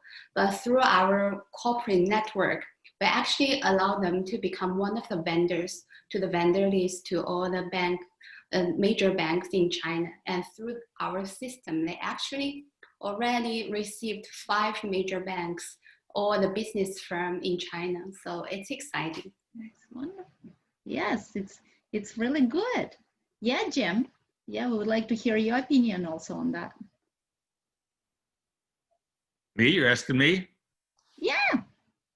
Okay. Yeah. Well, I absolutely agree. AI is very important and so forth. There's some people out there. We're not every problem is going to be solved by AI, it seems. And there are people saying that it's slightly overhyped. I mean, for example, one Google research scientist said that one network they tested classified 70% of all random noise samples as horses with high confidence. So, it's a hard problem. And for example, there's a startup we're doing that's, this probably isn't good for this crowd because it's fashion and fashion mobile commerce. And the issue is that it's often women, but sometimes, guys too, like I have it too, will see something somebody else is wearing and will want to, take a picture and get the brand and the price and all that information, and then sometimes impulsively buy it. And there's 15 startups out there trying to do it. We tested 2 of them. Out of 935 attempts to identify the exact same item, 0 did it work. There's physics challenges for this. So and our solution is hardware oriented, plus some software and machine learning. So it's a combination. So I feel like you just got to look at the individual problem and then look at the data and find out is it working right now, and look at the chances for the future. And our problem, we think they're physics challenges. Now, there's only so many pixels in the phone. They've already maxed out on that, and it's just not clear that that's going to be easily solvable. So, but absolutely, there's many problems. It's very important. It's crucial, and we're going to use a combination in that company I'm talking about there, a combination of hardware and software. So, but being a hardware guy, you could count on me finding an issue that actually requires hardware. So, I'll stop. I think you probably got more than one. Yeah, that's one. Thank you for sharing your opinion. Yes, it's wonderful. Alexander, do you want to use this opportunity to know something else, or should I tell everyone what we're going to expect? You're muted. Yes, I would like to know what will be our next battles. I feel like a wizard taking out of my sleeve the presents. Yes, everybody's welcome to join us for our next battles. We're going to South America. We've been to North America. We are going to South America. It will be a battle, industry agnostic. And then we're going to go to Asia. I remind you that until the 20th of November, when we're going to have grand finals, Tuesday and Thursday, every week we have 2 battles on each continent. We are moving around the world, and everybody is welcome to travel with us safely, staying at home, but logging into our unicorn battles all over the world with us. Thank you everyone for coming. Thank you, Maria, for this wonderful battle. You are excellent. See you all. Thank you so much again. Once again, I appreciate it. Thank to all of the judges who were today here. Once again, would like to thank each of the startups who were today. I would really would like to say great thank you to our team who made it possible and made it like one of the most interesting events, definitely online this year. More to come. We're going to have Health Tech North America, right? FinTech North America and General Battle North America. Yep. Definitely. Join us, definitely. And see you. Bye-bye. Bye. Bye-bye. Bye. See you. Thank you. Bye-bye.